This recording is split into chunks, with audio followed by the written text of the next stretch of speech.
The night sky was aflame with burning pitch and the lurid glow of wildfire as Stannis Baratheon's fleet sailed up the Blackwater rush.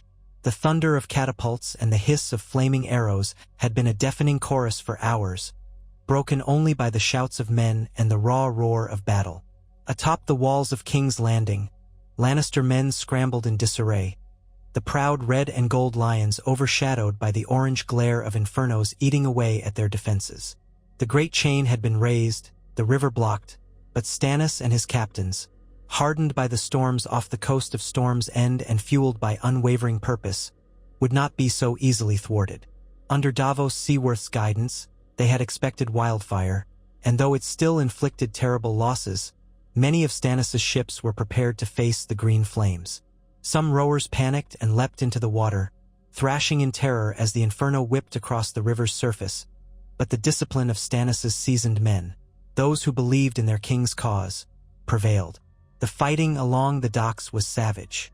The clang of steel against steel rose above the crackle of flames. In some places the heat was so intense that men felt their eyes dry and the hairs on their arms curl in the baking wind. Stannis himself led the ground assault, disembarking from his flagship on a small boat that rocked violently in the wake of battle. When his boots touched the dock, he pushed a still smoldering corpse aside with grim indifference. He was no stranger to carnage, and the cause was all that mattered. The Iron Throne was his by right, and he would crush whoever denied it. The city must be taken. The battered men who followed him saw the glint in his eye, that cold steel of determination. When a soldier collapsed from arrow wounds, Stannis marched on. When the hull of a nearby ship exploded in wildfire, showering the ranks with burning timber and screaming men, Stannis kept his helmet drawn low, jaw clenched, the stag crowned upon its crest seeming to snarl in the firelight. Across the city, Tyrion Lannister led a desperate defense on the mud gate. He gave rallying cries, hammered out half-mad tactics to keep the attackers at bay. But the numbers were not in his favor. The Hound had fled, rattled by flame and horror, and many men lost heart when they saw the wildfire was not enough to stop Stannis. Some pockets of loyal guards fought valiantly, but a creeping dread had begun to settle along the walls. The arrival of any Tyrell host was nowhere in sight. The rumor spread that Highgarden had delayed, or that reinforcements had been misled by cunning ruses. Tyrion raged against the fates. He had done all he could, arranged the wildfire, orchestrated the chain, even led sorties out beyond the gate. Still, the relentless hammer blows of Stannis' men wore them down. The advantage changed the moment Stannis and the bulk of his force scaled the walls. Men poured in through the battered gates. Crimson surcoats were overwhelmed by the stag and fiery heart sigils. The taste of victory was close for Stannis, and the men who survived the crossing recognized the precarious moment. The defenders were scattered. Once the main gate was forced open from within, a flood of Baratheon soldiers surged into the city. King's Landing, starved by fear and pressed beyond endurance, was about to fall. In the Red Keep, Cersei Lannister clutched young King Joffrey's hand, nails biting into his flesh. She tried to steady her voice, reminded him that he was a king, but the boy trembled despite his attempts at bravado. A hush fell upon the towering hall as the sound of distant fighting drew nearer. The gold cloaks, those who had not deserted, hovered near the doors. Ser Meryn Trant remained at Joffrey's side, stoic-faced but plainly pale beneath his helm. There was nowhere left to run. The Queen had a vague plan of retreating to Maegor's Holdfast if needed, a last stand with her son. But the bastion of Maidenvault was rumored to be compromised already. The flickering torches in the high windows cast dancing shadows of the contorted faces of Lannister guards who knew, deep down, that the keep would fall. The men roared outside. The crash of steel against steel became louder. The thick doors of the Red Keep rattled. Cersei tried to keep hold of her composure, but her breath was shallow, and her eyes darted around as if searching for an escape. Joffrey whimpered, his earlier confidence doused by the knowledge that the fabled might of House Lannister could not keep Stannis at bay. Then, a booming impact splintered the gates. King's Landing's throne room, so often the seat of Lannister power, became a swirl of dust and broken wood. Spears and shields battered the last line of defense. In the chaos, it was Ser Meryn who tried to hustle Joffrey away, only to come face to face with a group of men wearing the sigil of a fiery heart crowned by a stag's head. Leading them was Stannis himself, jaw set in a grim line, sword streaked with the blood of those who had stood in his path. He advanced up the throne room steps, ignoring the frantic squeal of Joffrey and the curses of Cersei. The Iron Throne loomed behind them all, great and spiked and menacing in the torchlight. A hush settled, broken only by the sobbing of a few courtiers too terrified to flee. The last Lannister men recognized the futility. Stannis's presence was an aura of unstoppable wrath, and to defy him now would be certain death. Joffrey tried to speak, but his voice shook. He raised his scepter as if to ward off the man before him. Stannis reached out with surprising swiftness, shoved the boy's arm aside, and pressed the point of his sword to the king's throat. No one moved. Cersei let out a strangled cry, stepping forward, only to be halted by one of Stannis's knights. "You have usurped my throne," Stannis said in a tone like grinding stone. "In the name of your false father. This ends now." Joffrey's terror was so palpable that he hardly managed a word in his defense. His lips trembled, spittle gathered at the corners of his mouth. A hush consumed the throne room. In that moment, the flicker of rebellion or rescue did not come. No Lannister outriders galloped in to save them. The Golden Lion's roar was reduced to a frightened mule. Cersei tried to speak, though her voice was strangled by tears. "He is just a boy, my son." She might have offered anything: gold, power, alliances. But she saw the unyielding set of Stannis's jaw, saw in his cold eyes the reflection of all her wrongs laid bare, her father's manipulations, her children's questionable parentage. They had once believed themselves unstoppable. Stannis's stern face was lit by a torch behind him, his mouth a grim slash. Then he spoke, voice raised so all in the hall might hear. "I, Stannis of the House Baratheon, by the laws of gods and men, claim the Iron Throne. This boy has no rightful claim. Let all those who hold to honor submit." Cersei's eyes darted as she searched for a last reprieve, some cunning or chance that might see her son spared. She started to protest that Joffrey was Robert's seed, that Stannis was the traitor. But no words would sway him. The knights behind him had seized control of the keep. Davos Seaworth, battered and half-burned, had arrived to stand at his king's side, panting from exertion, loyalty shining in his tired eyes. Melisandre of Ashai lingered in the background in scarlet robes, a satisfied look upon her face, as if a prophecy had come to fruition. A silence that felt eternal weighed upon the throne room. All eyes were on the blade of the Baratheon host. Stannis drew a breath. He believed that no mercy could be shown to a false king. Before Cersei could scream, Stannis slashed his sword across Joffrey's throat. The boy's eyes went wide, and a choking sound escaped him as he collapsed, blood pooling onto the marble floor. His scepter clattered. Cersei shrieked, her voice echoing against the high vault of the hall. She lunged for her son, arms trembling, tears smearing her makeup, and though she reached him, she could do nothing but cradle his twitching form. The king was dead. A black hush claimed them all in that moment. Stannis let the blade dip to his side, chest rising and falling in ragged breaths. When he turned, his gaze fell upon the Iron Throne. The hush in the hall remained, except for Cersei's broken sobbing and the scuffle of soldiers adjusting their stances, uncertain of what might come next. A moment later, Stannis swept up the throne steps, his footfalls echoing in the hush. He stood before the spiked seat, forged from 1,000 swords, some of which still bore faint traces of old battles. The watchers saw him place a foot upon the dais and glance at his wife's uncle, Ser Axel Florent, and at his loyal knight, Ser Roland Storm. His voice, grave as iron, echoed in the hall. "The realm has been plagued by false kings. Hear me now. I am the rightful king of the Undulls, the Rhoynar, and the First Men, Lord of the Seven Kingdoms. Kneel, or you shall suffer the fate of the usurper." Davos, battered though he was, knelt, tears in his eyes for the men lost and for the terrible cost that always came with war. Melisandre's eyes sparkled in the torchlight as she inclined her head, a beatific smile dancing on her red lips. The Lannister men, or those who remained, had little choice but to bow, uncertain if they would be spared. Scattered in the hall were minor lords and courtiers who saw the writing in blood on the walls. They bent the knee. Some, in a final act of defiance, took a step back and tried to gauge if they could flee, but the ring of Baratheon soldiers blocked every exit. Cersei still cradled Joffrey's body, tears staining her cheeks, a wild desperation in her eyes. At last, she looked up to see Stannis lower himself onto the Iron Throne. The metal spikes bit into his cloak, but he did not flinch. He turned that stern, unyielding gaze upon her.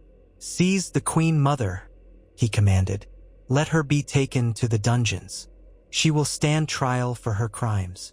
And so it was done. Ser Meryn was cut down when he tried to resist.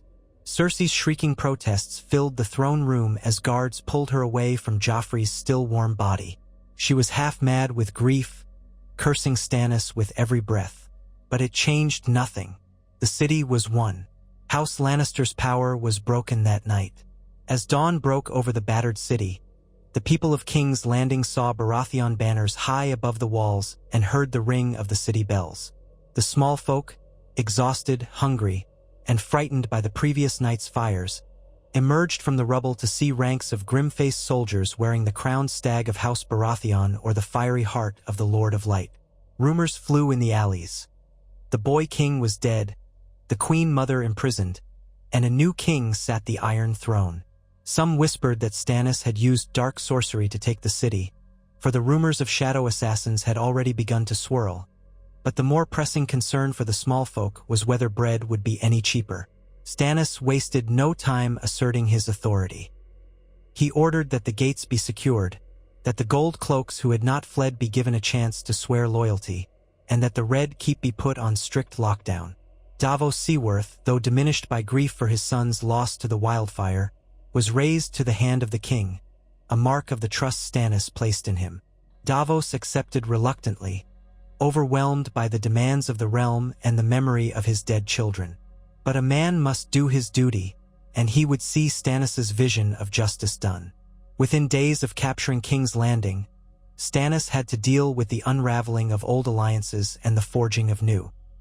Lord Tywin Lannister had not been in the city during the battle, but word spread that he was racing eastward with his host, accompanied by Lord Mace Tyrell, yet from what vantage or cunning trickery was unknown. Stannis read every raven's message with a deepening frown. Though the city was his, the war was far from won. He had no illusions that the Tyrells would kindly accept his rule if they believed they could carve out a better bargain. And the Lannisters, wounded though they were, still had the lion's share of gold. Stannis made it known that he would accept loyal kneelings from all lords who had formerly given fealty to Joffrey. Should they refuse, they would be treated as traitors. A knot formed in Stannis' stomach each time his council debated the next step. Their armies were weary, numbers thinned by the brutal assault on the Blackwater, but they held the capital, the symbol of power in the Seven Kingdoms. Melisandre insisted that the Lord of Light had blessed them with victory, and she took to the streets to proselytize. Her red robes and foreign religion drew suspicion from the populace. A city that had always known the faith of the Seven was confronted with the sight of this mysterious red priestess speaking of the one true God. Rumors spread that, on the night of victory, flickering shadows had been seen dancing along the battlements, cutting men down. Some insisted it was mere fancy or drunken illusions. Others believed wholeheartedly in dark magic. Whispers followed Melisandre wherever she went, and some held a superstitious fear of her. But Stannis kept her close, for her counsel had proven powerful before. She claimed that in the flames she saw a bright future for the king. He was Azor Ahai reborn, she said, sent to deliver the world from darkness. Those within the Red Keep felt the shift in power swiftly. Servants began wearing the Baratheon stag emblem.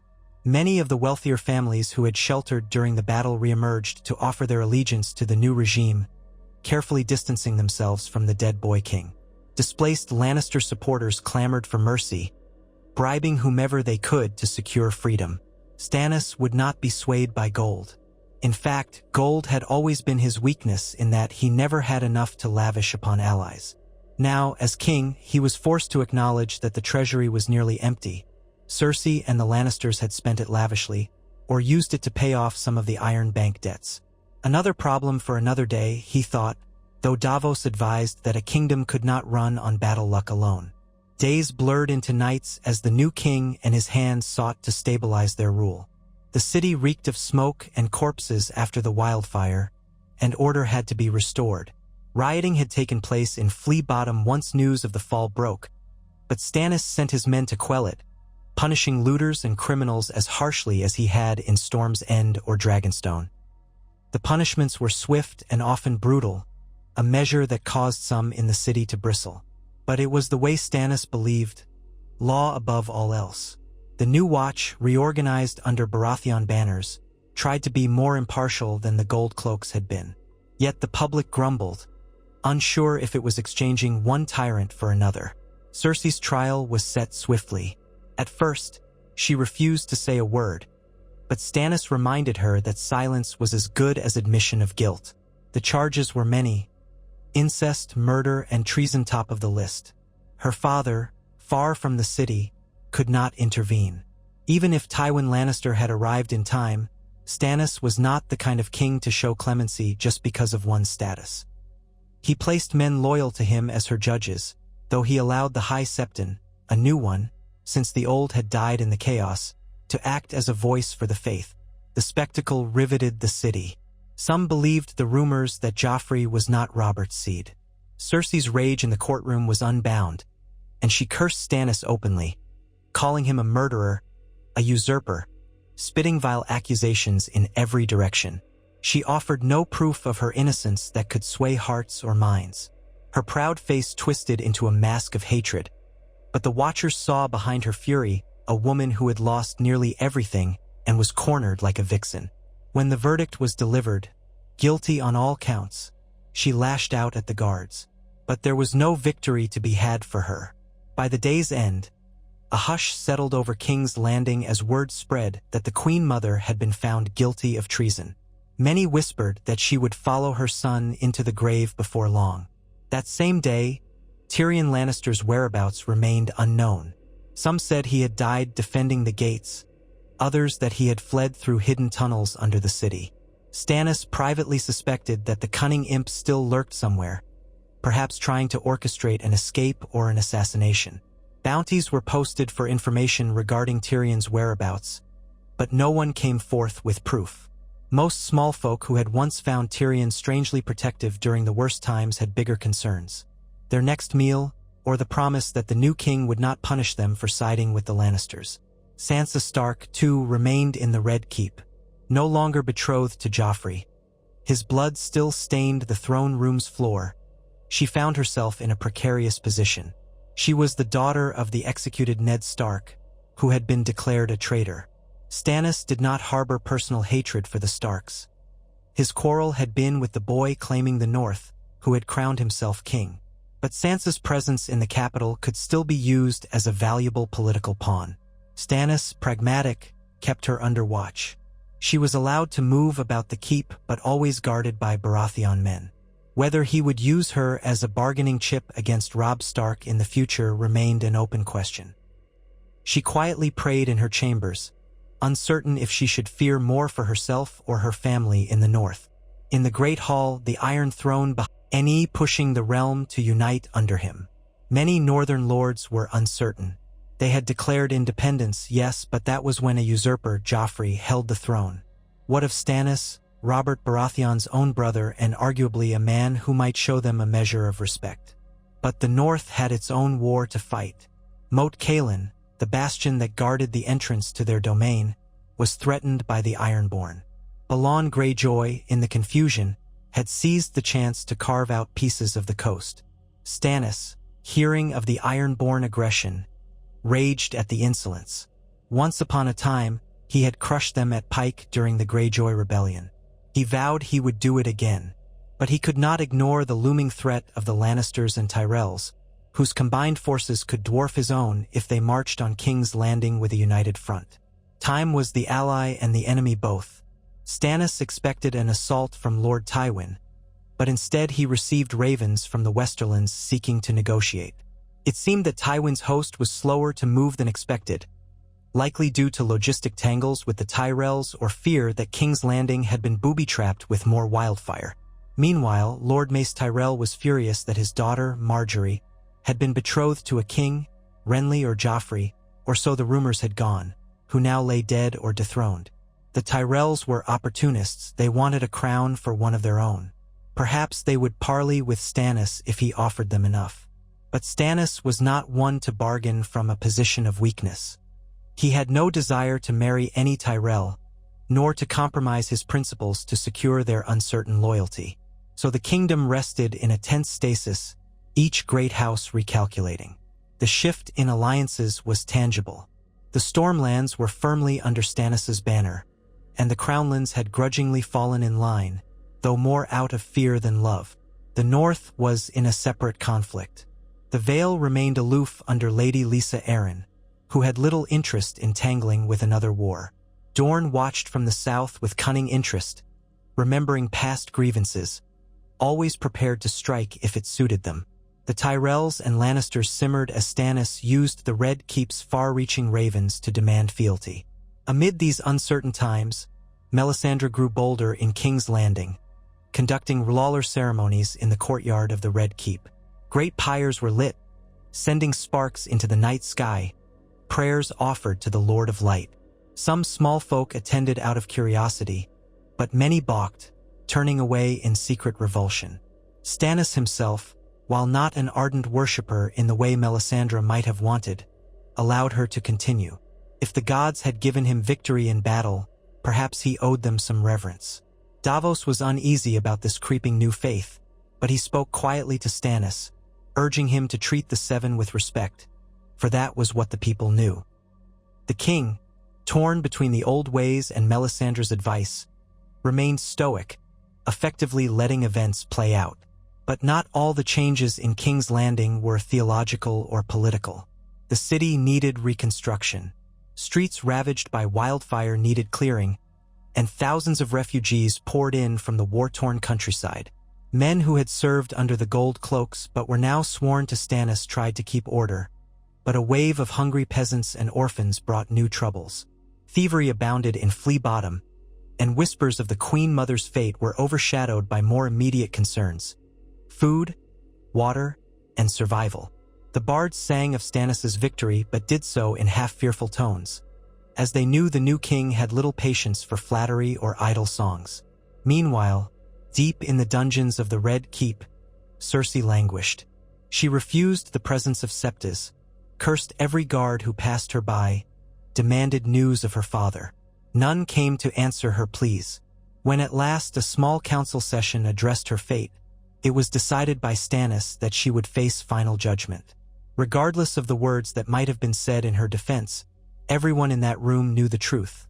She had presided over the realm's misery, orchestrated Ned Stark's downfall, and elevated her incest-born son to the throne. No one stepped forward to champion her in a trial by combat.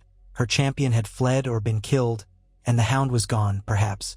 On the appointed day, a hush fell upon the city once more. In front of the Great September of Baelor, a building that, ironically, many feared would be destroyed under the new Red God's ascendancy, Stannis had arranged a formal execution. Melisandre stood at his side, though it was not her custom to officiate such things. The new High Septon, a man with a quavering voice and uncertain devotion, was permitted to stand by as well, symbolizing that the faith still held some place in the city. Crowds gathered, some in curiosity, others out of schadenfreude, yet others in pity for a once powerful queen. Cersei was dragged forth, her hair tangled, eyes red from tears. She did not weep now. She stared at the onlookers with naked hatred. They parted before her as the guards forced her to her knees. There was no band of Lannister knights to rescue her. Jaime was not there. Rumors placed him somewhere in the Riverlands or marching with Tywin. She had no one left. Even Pycelle was gone, either fled or cowering. Varys, the master of whisperers, had vanished as well. No trace found amid the chaos. Stannis stepped forward, Blackwater steel in hand. His face was set in that stern mask. It was justice, he told himself, or at least the approximation of it. She had conspired to place a bastard on the throne, plunging the realm into chaos. She had tried to kill his loyal men, starve Storm's End under siege. He gripped the sword hilt tightly. The sun glinted off the polished metal, almost red in the morning light. Cersei spat at his feet. "I will see you burn," she hissed. "My father will come. My son's death will be avenged." Stannis did not flinch. "Your father is late in coming. As for your son, he had no claim." She let out a bitter laugh that curdled into a sob. She opened her mouth to speak again, but he raised the sword, heart as hard as stone, and in one swift motion ended her life. The crowd gasped, then fell silent as her head rolled across the stone steps of the Great September. That was the last Lannister to hold power in King's Landing, gone in a flash of sharpened steel. The hush was broken only by a few scattered cheers. Some who had hated the Lannisters for their cruelty, for the starvation, for all the ills the city had endured. Many simply watched, numb to the violence that had consumed the capital for so long. Stannis turned, breathing heavily, scanning the faces before him. Melisandre raised her arms in a silent invocation to Lawler, as if to mark this moment as divine justice. The onlookers were unsure if they were witnessing a new age or just another bloody chapter in the Saga of Kings.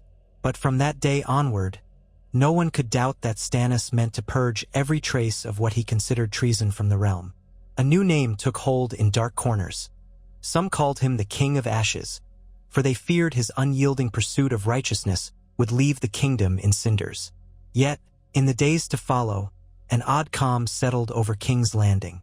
The storms of battle had passed, leaving wreckage behind, but also the sense that perhaps the city could begin anew.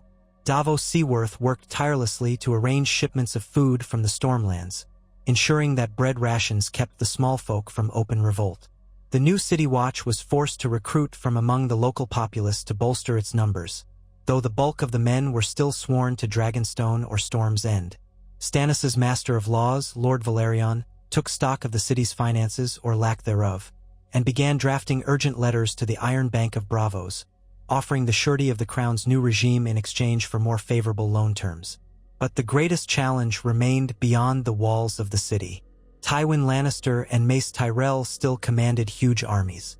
Their inactivity could not last forever.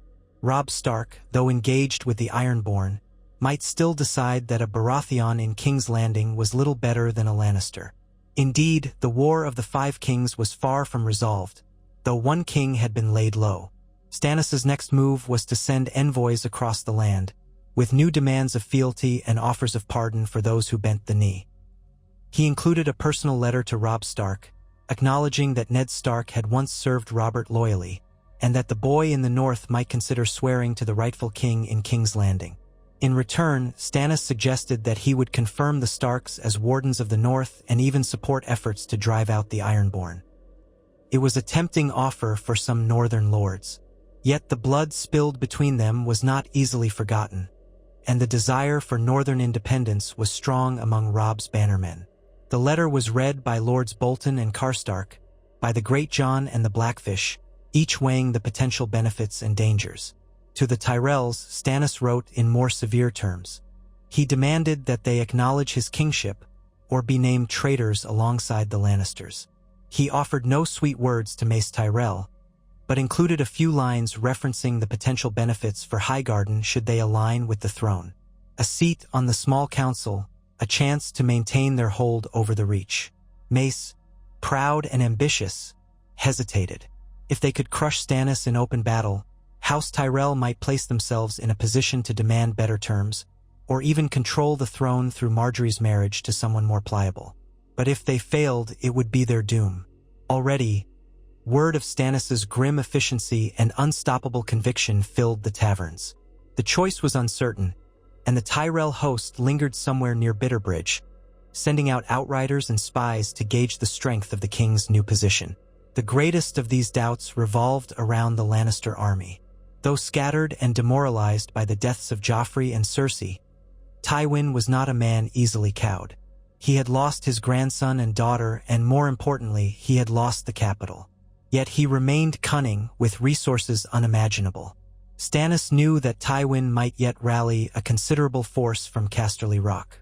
Letters from the Westerlands suggested that Tywin had secured the loyalty of certain bannermen with promises of gold and revenge. The question was whether Tywin would try to retake King's Landing by force or attempt some negotiation to preserve House Lannister's future. Every day, riders set out from the city gates to bring back intelligence. Melisandre studied the flames, claiming to see a shape of a golden lion twisted by a black stag in the fires. But she would say little else, preferring the cryptic nonsense that both intrigued and frustrated Stannis. Tensions ran high in the Red Keep. The new lords who had hurried to pledge themselves to Stannis kept a wary distance from each other. One false step, one ill-chosen word, might see them labeled a traitor. Sansa Stark walked the halls quietly, head bowed, uncertain of her future. She prayed for word of her brother's victory, or at least his safety. She dreaded the possibility that Stannis might use her as a hostage or a bride for someone in his court. At times, she glimpsed Melisandre passing through the corridors, the Red Woman's eyes lingering on her with an inscrutable expression, as if seeing some flicker in the future. Davos did what he could to keep the city afloat, meeting with merchants and lesser lords, promising stable trade routes if they remained loyal. Grain from the Reach was badly needed, and if the Tyrells would not provide it, the city might starve come winter. He carried that concern to Stannis on a near-daily basis, who would nod and say, "We must find a way." Stannis was no fool. He knew that if the city starved under his watch, his reign would be short. The seeds of rebellion were easiest to sow among the hungry. As weeks passed and no great army stormed the gates, a cautious optimism spread. Perhaps the Tyrells and Lannisters had lost their stomach for a siege, or perhaps they were bartering for alliances elsewhere. Stannis's position slowly strengthened. Some knights of the Crownlands, seeing no rescue from the Lannisters, pledged their swords. A small fleet from the Stormlands arrived, carrying fresh provisions and a handful of Stormlander lords who came to pay homage. The Red Keep's yard bustled with new arrivals, their banners streaming over the ramparts. But not everyone welcomed this new dawn. A wave of quiet discontent rose among the devout followers of the Seven, who feared the burning pyres of the Red God. Murmurings of godless king and foreign priestess circulated. The High Septon tried to keep the peace, avoiding confrontation with Melisandre, but a confrontation seemed inevitable. Some of the faithful demanded that Stannis reaffirm the faith's privileged position. They wanted him to stand in the Great September and bow to the Seven, as all kings had done before. He refused. The best he would do was allow the Sept to remain open. He did not kneel before those gods. Rumors of a riot in the making forced Davos to negotiate with the priests. Tensions simmered in the city like a pot threatening to boil over. And beyond, war's uncertain tide shifted each day. Ravens arrived bearing word that Balon Greyjoy had crowned himself king of the Isles and the North, sending his Ironborn to seize Deepwood Motte and other northern holdings. Robb Stark reeled from the multiple fronts. If he did not treat with Stannis soon, he risked losing the North to the Ironborn. Another letter from King's Landing arrived in Robb's camp, reaffirming Stannis's offer of vassalage. This time, Robb called a council of his bannermen, hearts heavy with the knowledge that winter loomed, and that the boy king they had fought, Joffrey, was already gone. Perhaps the greater threat now was the Ironborn or the unrelenting Lannister host. Should they realign with the Iron Throne? The question divided them. Some called it treachery to surrender their crowned king's autonomy. Others saw it as a chance to save their homeland. South of the Blackwater, the Tyrell host still hovered, an unspoken threat. Mace Tyrell wrote back to Stannis with lukewarm pleasantries, praising him for ridding the realm of the monstrous Joffrey but stopping short of full fealty. He demanded clarifications. Would Stannis name the Tyrells wardens of the South? Would he consider wedding Margaery Tyrell, ensuring Highgarden's seat near the throne? Stannis scoffed at the idea, for he already had a wife, Queen Celis, though she had remained mostly hidden away in Dragonstone. In truth, his relationship with Celis had always been chilly, but abandoning her would be a direct affront to the gods, and Stannis held too tightly to his sense of honor. He responded with a curt refusal, offering only that he might give Margaery a suitable match among his lords. That reply did little to soothe Mace Tyrell's pride. Yet Mace was no fool. Launching an offensive to dethrone Stannis, who now held the capital, would likely result in devastating losses. The Tyrells bided their time, uncertain if Tywin Lannister might strike first or if perhaps a new arrangement could be reached. Days bled into weeks, weeks into months. King's Landing, battered but functional, began to take on the shape of the new Baratheon rule. Melisandre's presence in the court continued to grow. She spoke confidently of the coming of a great darkness and the need to rally all men under the banner of R'hllor. Though many scoffed, she commanded a certain fear and fascination. Some of Stannis's men believed she could see the future in the flames. Stannis would sometimes ask her, late at night, if she had any new visions about the Lannisters or the Tyrells. She would speak in riddles. "I see a rose blackened by the shadow of a lion," or "I see a wolf with a man's face, kneeling before a stag of fire." These cryptic phrases only set his teeth on edge. He did not trust prophecy blindly, but he could not deny that she had predicted his victory on the Blackwater with eerie accuracy. One morning, Davos approached the king in his solar. The light of dawn streamed in through the narrow windows. Maps of the 7 kingdoms lay spread out on a table, pins marking the known movements of armies and bannermen. Stannis stood over them, brooding, arms folded behind his back. Davos cleared his throat. "My king, I've had word from the north. Robb Stark is open to negotiation." Stannis did not move for a moment, gaze fixed upon the place on the map that represented Winterfell, the old seat of House Stark, now threatened by Ironborn incursion. "I see. And what does he propose?" "He does not explicitly propose anything yet," Davos explained, "but he has agreed to send an envoy to meet with us, should we offer safe passage." Stannis exhaled, as though the weight of the realm pressed upon him. "We offer them safe passage, yes. Let them see the city. Let them see that I sit the throne and the Lannisters are vanquished. He will bend the knee or remain my enemy." Davos winced inwardly, but he nodded. In truth, he wished there might be a more amicable arrangement than forced fealty, but he knew Stannis well enough to guess that the king would not compromise. Robb Stark would either accept that the Baratheon on the throne was the rightful king, or war would continue. That same day, another raven arrived with intelligence that Tywin Lannister's forces had finally begun to stir. They were marching east toward Harrenhal, presumably to set up a strategic vantage from which to threaten both the Riverlands and King's Landing.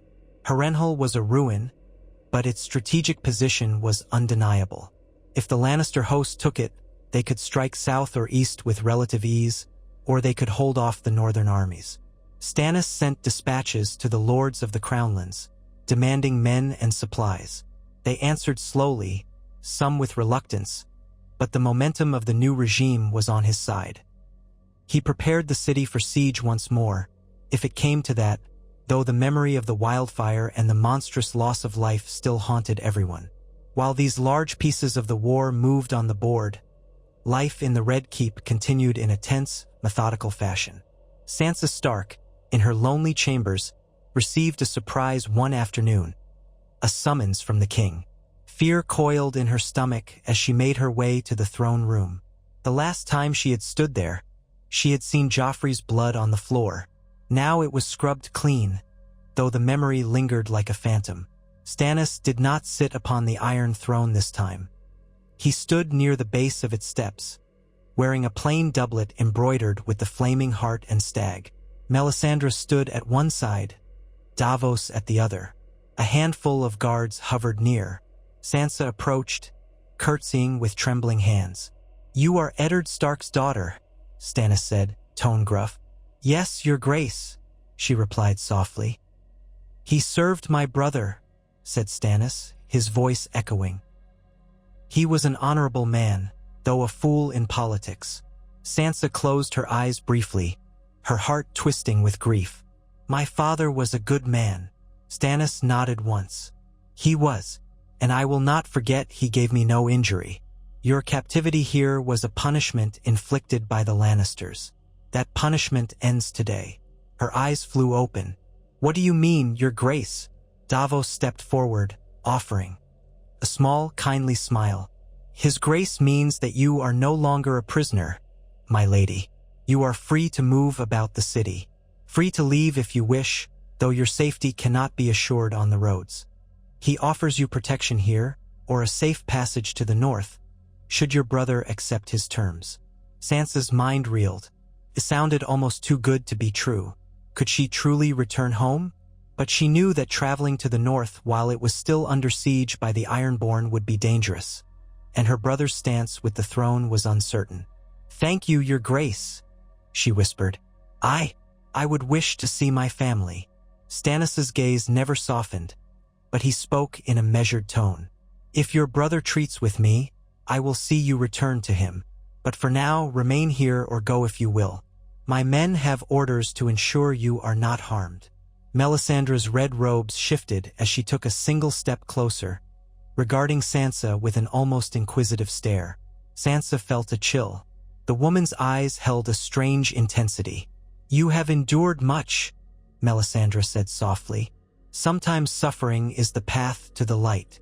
Sansa looked away, uncertain how to respond, only murmuring her thanks. Then Stannis dismissed her with a curt nod, turning back to speak with Davos about some matter of provisioning. The news was staggering. Sansa was, in effect, no longer a hostage. She walked out of the throne room in a daze, hardly believing her ears. That same day, a hush fell over the city as a retinue of riders approached from the south. No Tyrell banners flew, only white flags indicating a peaceful approach. They were envoys from Highgarden, come to speak on behalf of Mace Tyrell. Stannis granted them an audience. The Red Keep's halls filled with speculation. The Tyrell emissaries had come to see if an alliance was possible. They were received in the Great Hall, escorted by knights in Baratheon colors. Margaery Tyrell herself was not among them, only her uncle Garth and a pair of well-spoken courtiers. They laid out the terms of potential friendship, which included the suggestion that Margaery might marry a suitable lord in Stannis's close circle. Perhaps Edric Storm or some other relative, if not the king himself. They also demanded the official naming of Mace Tyrell as Warden of the South and a significant share of influence in the small council. Stannis listened to their demands with an expression carved from stone. He did not dismiss them outright, but neither did he accept. He offered them lodging, allowed them to rest, and said he would give them his decision in due time. Behind closed doors, Stannis conferred with Davos and Melisandre. Davos advised caution. An alliance with the Tyrells might secure the breadbasket of the realm, ensure King's Landing was fed, and keep the Lannisters from forming a dangerous partnership with Highgarden. But Stannis bristled at the notion of ceding so much power to a house that had previously backed Renly against him. He also seethed at the memory that the Tyrells had tried to put Margaery on the throne with Joffrey. They were opportunists no better than sellswords in his view. Still, the war demanded practicality. Days of negotiation ensued with offers and counteroffers. The Tyrell emissaries insisted that, to feed the capital, they required certain rights and privileges. Stannis, growing irritated, snapped at them on more than one occasion, but Davos intervened gently, urging the king to consider the city's welfare. In the end, a tenuous agreement was struck. The Tyrells would send grain and pledge fealty, on the condition that Mace Tyrell be recognized as Warden of the South. Margaery Tyrell would be betrothed to Edric Storm, Stannis's acknowledged nephew, though still a bastard. Stannis disliked the match but saw no other way to tie the Tyrells to him. And the arrangement was not final. It was a promise that, should Edric come of age and should Margaery remain unwed, they would proceed. For now, it was enough to quell any immediate hostilities from Highgarden. The Tyrell envoys departed, satisfied at least that negotiations had begun and that the realm might hold off from plunging deeper into bloodshed. As for the Lannisters, Tywin's silence ended when a raven arrived at dawn, bearing a missive with the seal of a golden lion. Stannis opened it in his solar, with Davos reading over his shoulder. Tywin declared the savage murder of Joffrey and Cersei to be an abomination. He named Stannis a kinslayer, for had Robert not been a father to Joffrey in name? Tywin demanded the release of the body of the Queen Mother for proper burial and threatened dire consequences should Stannis refuse. That the Queen Mother had already been executed and presumably buried in a mass grave or burned in one of Melisandre's pyres was something Stannis did not bother to address. He only frowned. Tywin also spoke of a desire for an honorable resolution, but did not outright bend the knee. He refused to acknowledge the new king in King's Landing as anything but a usurper who had stolen the crown from Joffrey. Stannis snorted in contempt at the letter. Honorable resolution, indeed. The man is stalling for time, or waiting for a chance to strike. Davos nodded. I suspect as much, Your Grace. We cannot allow the lion to lurk unchallenged, Stannis growled. If we wait too long, we'll lose the advantage. The Tyrells might waver, or the Iron Bank might lose faith. We must bring Tywin to heel, or the realm will remain in chaos. Thus was born the plan for a new campaign, to press westward with a portion of Stannis' forces and meet Tywin Lannister on the field, or at least harass his holdings enough to force him to yield. Yet the memory of the Savage War weighed on them. King's Landing was only just beginning to recover. Davos worried that removing a large portion of the forces might leave the city vulnerable. Melisandre insisted that the Lord of Light would protect the rightful king. Stannis listened to both, torn between the strategic necessity and the fear of leaving the capital with a skeleton garrison. If Tywin marched, better to face him in open battle than wait behind the walls for a siege that could starve the city. The Tyrell grain might not be enough to feed them through a prolonged siege. In the midst of these deliberations, an unexpected visitor arrived at the gates of the Red Keep, stirring all manner of whispers. Tyrion Lannister, the imp, scarred and travel-worn, demanded an audience with King Stannis. He came without banners, escorted by only a handful of sellswords. The new city watch was aghast at the Gaul, but Tyrion insisted he had matters to discuss that could prove valuable to the king. Word reached Stannis quickly, and he summoned a group of guards to the throne room. Tyrion was brought before him in chains, though the dwarf grinned in his mocking way. He bowed with exaggerated courtesy. Your Grace, how splendid it is to find you on the Iron Throne. At least you're less likely to chop off my head without hearing my proposal than my father might. Stannis regarded him coolly. You had your chance to surrender before the battle. You sided with a bastard king. Give me one reason I shouldn't kill you now. Tyrion's grin did not falter, though a flicker of fear passed across his mismatched eyes. Because I know my father's secrets, Your Grace, and I can help you break him. The assembled courtiers exchanged glances. Davos studied Tyrion, sensing some sincerity amid the usual Lannister cunning. Stannis tilted his head, considering. He saw cunning, yes, but also desperation. Tyrion had lost everything, from his position as Hand of the King to the respect of his family. Perhaps the dwarf genuinely sought to turn on his father. Melisandre watched in silence, her red robes drifting around her feet. When Stannis glanced at her, she said nothing, only gave a slight nod, as if acknowledging that the dwarf carried some flicker of truth. Stannis lifted his chin. Speak. Tyrion proceeded to lay out a surprising array of intelligence.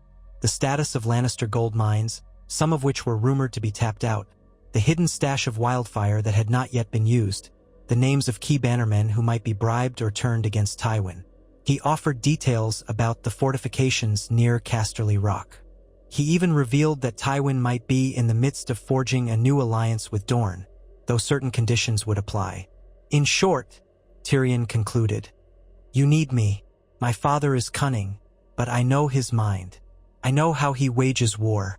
You can either slay me, or you can let me help you defeat him. I won't beg, but I'll remind you that if you kill me, you lose a valuable asset. Stannis' eyes narrowed. He knew better than to trust a Lannister blindly, but Tyrion's knowledge was too valuable to waste. You will remain under guard, he declared. You will counsel me on the Lannisters on how best to break them. Should you lie or attempt to deceive me, I'll have your head on a spike. Is that understood?" Tyrion offered a short bow, chains rattling. "Perfectly, your grace. Perhaps without the spike, though. My head's ugly enough without that final indignity." Davos hid a small sigh of relief. The last thing the realm needed was another execution that might have been avoided. Tyrion was escorted away, placed in a comfortable yet secure room in the Red Keep. The ramifications were immediate. Whispers flew that Tyrion Lannister had defected. Some called it the ultimate betrayal. Others said it was the move of a clever man ensuring his survival. And so the tapestry of alliances and betrayals grew more tangled. In the following weeks, King's Landing braced itself for the next wave of war. King Stannis began assembling a host, planning to march west. A portion of the soldiers would remain behind to safeguard the city under the command of his loyal lords. Davos would travel with him as Hand of the King, while Melisandre promised the blessings of R'hllor on the campaign. Tyrion, on a short leash, was to provide advice on Tywin's weaknesses. Sansa Stark, for her part, chose to remain in King's Landing, hoping that she might find a chance to gain passage north if Robb Stark's envoy arrived and negotiations proved fruitful. Thus, the city prepared for the departure of the king. Barracks filled with the smell of sharpening steel. Horses were brought into the capital, tramping through the ash-laden streets. Smiths worked day and night forging new swords, repairing battered armor from the Blackwater. The small folk watched this flurry of martial preparation with anxious eyes, uncertain whether to cheer or cower. The bells of the city tolled in the wind, a constant reminder of how quickly the tide could turn. On the dawn, the army set forth. Thousands of men gathered in the square outside the Red Keep. Banners snapped in the breeze. The crowned stag of Baratheon and, interspersed, the flaming heart of R'hllor. Stannis rode forth clad in plate, his jaw firm, Melisandre's red sash around his arm as a token of her blessing. Davos rode beside him, looking every inch the reluctant knight, the onion sigil on his surcoat. Tyrion traveled in a covered wagon under guard, wisecracking about how at least he wouldn't have to ride a warhorse into battle. The city's gates opened wide, and with a creak of wood, the king's host began to march.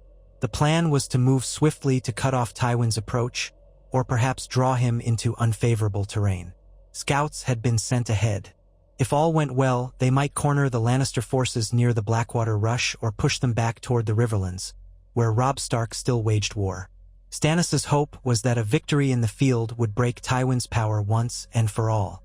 Then the realm might truly bend the knee. In King's Landing, left behind, the new watchers on the walls were a mix of men from the Stormlands, the city, and a handful from the Reach. The Tyrell supply wagons had begun arriving, alleviating the worst of the food shortages. The Great September still stood, though tensions remained between its faithful and Melisandre's devotees. The queen's apartments were empty of a queen, for Celis had remained on Dragonstone, with only a skeleton household staff. Sansa walked the gardens, half free, half captive, reflecting on how the city had changed. Once, she had dreamed of King's Landing as a place of wonder. Now, it was a place where blood stained the cobblestones, where a new king reigned who had no love for jests and merriment. Yet that same king had given her more freedom than Joffrey ever had. She felt a pang of guilt for even considering that a blessing, but life was complicated now. Beyond the walls, the realm churned with uncertainty. The War of the Five Kings was not truly done.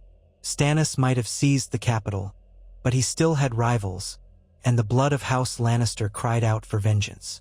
The Tyrells played a dangerous game of alliance. The Ironborn ravaged the coasts of the north. Daenerys Targaryen, across the Narrow Sea, if rumors were to be believed, was raising an army of her own, speaking of dragons reborn. Few in Westeros gave her more than a passing thought. Another pretender, they said. They had enough war and death without chasing rumors from Essos. Yet, in a cramped chamber in the Red Keep, Melisandre looked into her flames. She saw shadows swirling in the shapes of dragons, heard the faint crackle that sounded like roars. A cold wind seemed to blow from the north, and she murmured about the darkness that was still to come. The new Dawn King's Landing had witnessed with Stannis' victory was but one chapter in a longer, more dangerous story. The swirl of prophecy and ambition would continue, weaving across the realm until every corner of Westeros felt its touch. For now, on the dusty roads west of King's Landing, Stannis Baratheon pressed on, wind ruffling the banners behind him. He would see this through, no matter the cost. The memory of the Blackwater's green flames still burned in his mind, a reminder of the night he had wrested the city from the false king. Every step his warhorse took was a step further into the uncertain shape of the future. And in the distance, at the edge of the horizon, the fires of war glowed bright once more. Stannis Baratheon rode at the head of his host, a grim sentinel upon his warhorse. The road west from King's Landing stretched under the high sun, dust swirling around the marching ranks of soldiers. Cloaks of black and gold snapped in the breeze, while the sigil of the crowned stag and the fiery heart emblazoned shields and tunics. The memory of the Blackwater still lingered. Men bore fresh scars or half-healed wounds from the battle, and the ravens that followed them in the sky might well have been waiting for another feast of corpses. The War of the Five Kings was not over, and Stannis, though newly crowned in the capital, knew the realm would never rest until Tywin Lannister had been broken or subdued. Davos Seaworth rode just behind his king, wearing his newly crafted surcoat that bore the small onion sigil. The old one had been scorched during the assault on King's Landing, but the fresh cloth felt heavier somehow, as though the burdens of his new office, Hand of the King, outweighed any physical garment. He glanced about, seeing how the soldiers fared. They were tired but resolute. Having seized the capital, they believed that the hardest part was behind them, that the justice of King Stannis would prevail. Davos knew better. War did not end just because a throne was taken. He saw the tension etched into the lines on Stannis' face, the perpetual scowl that served as both shield and sword. The king's eyes were ever scanning the horizon, as though expecting the Lannister banners to appear at any moment. Some distance behind them, trundling along under a canopy of cloth, came a wagon surrounded by guards. Within that wagon, Tyrion Lannister was seated on a crate, bound not by irons now but by the watchful eyes of 5 Baratheon soldiers. Tyrion had insisted he not be chained like a common prisoner, pointing out that he'd come voluntarily after all. But Stannis, trusting him only as far as was absolutely necessary, had compromised by letting him ride in a guarded wagon. A grudging courtesy at best. Tyrion peered out the back flap at the sea of soldiers. "Have you ever seen so many men eager to die?" he asked one of the guards, whose face was red with sweat. The guard did not respond, only grunted and kept his gaze fixed forward. "And I thought I was poor company," Tyrion mused, leaning back. "At least Ser Meryn would have scowled and called me a halfman before ignoring me." He reflected that this was a precarious position, even for him. Riding with a man who had executed Tyrion's nephew king and sister only a short time ago. For all Tyrion's bravado, he felt an uneasy swirl in his stomach whenever he thought of what might happen if he failed to deliver anything useful. Stannis had not concealed his contempt for Lannisters, but, as Tyrion kept reminding himself, a cunning mind could be the difference between losing one's head and keeping it. He would help Stannis break his father, yes, if that was what it took. After all, Tywin Lannister had never shown much love for his son. Perhaps, in some twisted sense, Tyrion was finally free from the lion's shadow. Ahead of the column, a small contingent broke away to scout the roads. Ser Roland Storm, an acknowledged bastard of House Baratheon, led them. He was a tall, muscular man with a burnt red beard, loyal to Stannis since the days of Renly's demise. Stannis trusted him to reconnoiter any potential Lannister presence. The last report suggested Tywin's army was massing somewhere near Harrenhal, but exact numbers and intentions were unknown. Scouts and outriders would have to keep vigilant watch. Melisandre rode near Stannis, though she did not ride astride a warhorse in the typical sense. She sat gracefully upon a chestnut mare, her scarlet robes swirling around her legs. Whenever the column halted for rest or to water the horses, she would dismount and address the men in soft, eerie tones, encouraging them, praying to Lawler, reminding them that they marched under the Lord of Light's chosen king. Some of the soldiers listened with wide-eyed reverence, for rumors of her power had spread after the Blackwater.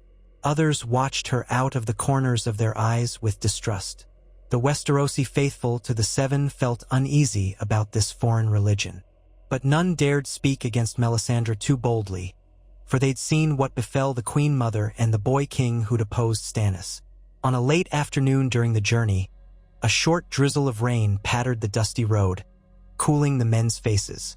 When they paused near a stand of oak trees, Davos took the opportunity to speak quietly with the king. Stannis was dismounting, rolling his shoulders to relieve tension. A pair of squires hurried forward to see to his horse. "Your Grace," Davos began, keeping his voice low, "we have near 8,000 men marching with us, but not all are seasoned. Many are fresh recruits from the Crownlands. We could face a larger host if Tywin unites with what remains of his bannermen in the Westerlands." Stannis turned, eyes flinty. "Do you suggest we turn back, Lord Seaworth?" Davos shook his head. "No, my king, but perhaps we should consider alternative strategies rather than direct confrontation. We can force him into giving battle under poor conditions. Or else, if we move quickly, we might fortify a strong position. Should the Lannisters attempt a siege, we'll be well situated." Stannis wiped a trickle of rain from his brow and looked to the west, where the sky was as gray as slate. "I will not cower behind walls again. If Tywin means to challenge my rule, let him do so openly. We'll choose the ground we fight on." Davos inclined his head. "As you say, Your Grace." They were about to continue when Melisandre, still mounted, guided her mare closer. Rain beaded on her crimson cloak. Her eyes flicked from Davos to Stannis. "My king," she said softly, "the storms will pass, but another darkness gathers. The night is long and full of terrors, especially for those who do not see the truth in the flames." Stannis exhaled heavily. "We have enough battles to fight in daylight before we concern ourselves with the dark, my lady." She dipped her head with a small, knowing smile. "The dark does not wait on your command." But she said no more and guided her mare away, leaving Davos and Stannis to their uneasy thoughts. When the rain broke, the army continued onward. They made camp by dusk, the men pitching tents along the road, sentries posted in a ring around them. Fires sputtered in the damp, but still men tried to warm their hands. Tyrion's wagon drew up in the center of camp, near the king's tent. Tyrion was led out under guard to stretch his legs. He observed the camp with interest, noting the discipline among the soldiers. This was not the ragtag group that had once followed Renly. These were men hardened by a victorious siege. The banners displayed a fervent pride. Tyrion approached Davos, who was standing by a map spread on a wooden table, shielded from the drizzle by a canvas awning. "Lord Hand," Tyrion said, with a cordial dip of his head.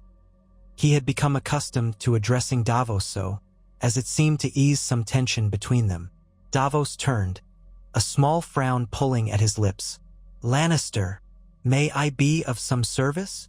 Tyrion gestured to the map. "Even if you don't trust me in your counsels, I might help you interpret the movements of my dear father's armies. I didn't come all this way to sit in a wagon." Davos studied him for a moment. He then sighed and nodded. "Very well. I could use your eyes on this.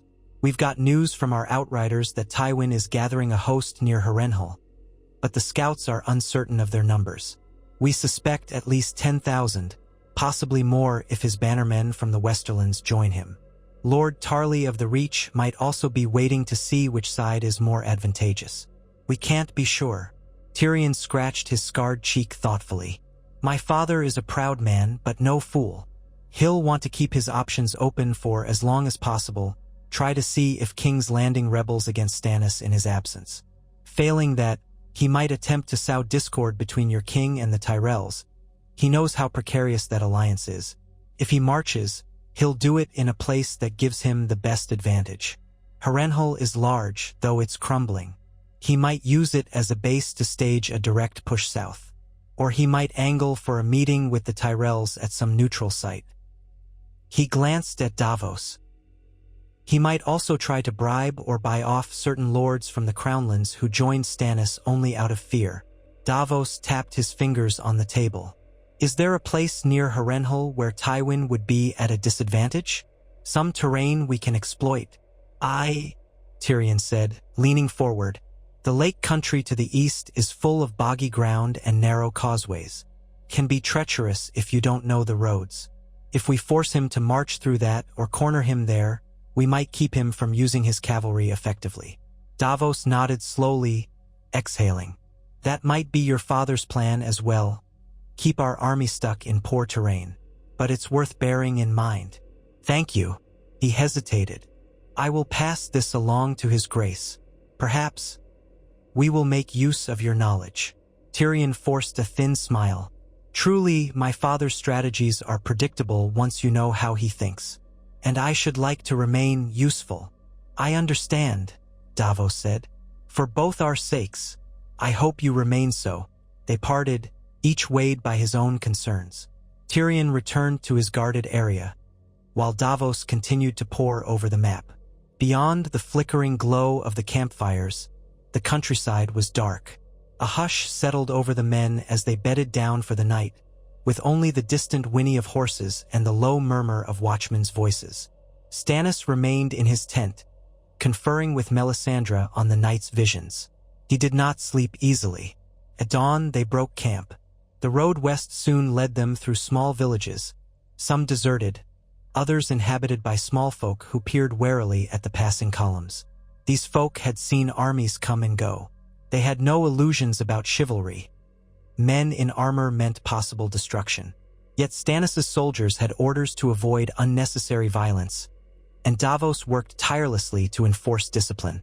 Looters would face harsh punishment, as under the new king's strict sense of justice. So most villages were left unmolested. The soldiers, for their part, found it easier to keep their boots moving than to test the king's wrath for a few stolen chickens. Further along the route, outriders came galloping back with news. A small band of Lannister scouts had been spotted riding hard from the west. Stannis allowed a small cavalry detachment to give chase. They returned with 2 prisoners, both wearing red and gold livery, dusty and anxious. The prisoners were hauled before Stannis. One was a boy of no more than 17, trembling in the shadow of the king's presence. The other was older, with a scar across his brow and defiance in his eyes. Stannis regarded them coldly. "You ride under the banner of House Lannister," he said. "Have you come to parley or to spy?" The older man clenched his jaw. "We came to scout the land, see how many you were." "We were under orders." "From Tywin?" Stannis asked. "Aye. You have stolen the throne that was rightfully Joffrey's." Davos winced. He thought perhaps the mention of the boy king's name would anger Stannis, but the king's face remained a mask of ice. Stannis turned to one of his knights. "Throw them in the camp stocks. If they attempt to escape, kill them." The younger prisoner let out a frightened cry. "Mercy, your grace. My father was no friend of the Lannisters, but they conscripted me." His plea was silenced by the guards dragging him away. Stannis did not so much as blink. In the aftermath, Davos gently laid a hand on the king's arm. "Your grace, perhaps we might glean more from them?" The younger one seems frightened enough to talk. Stannis gave a curt nod.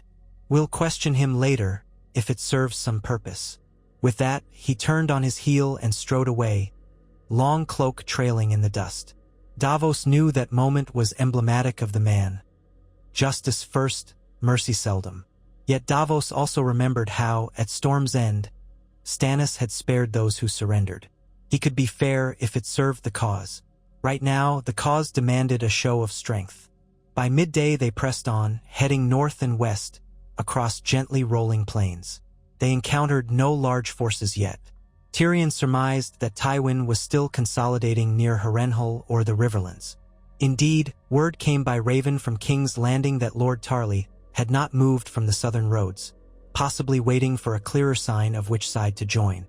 The Tyrell supply trains continued to arrive at the capital, fulfilling part of the uneasy agreement.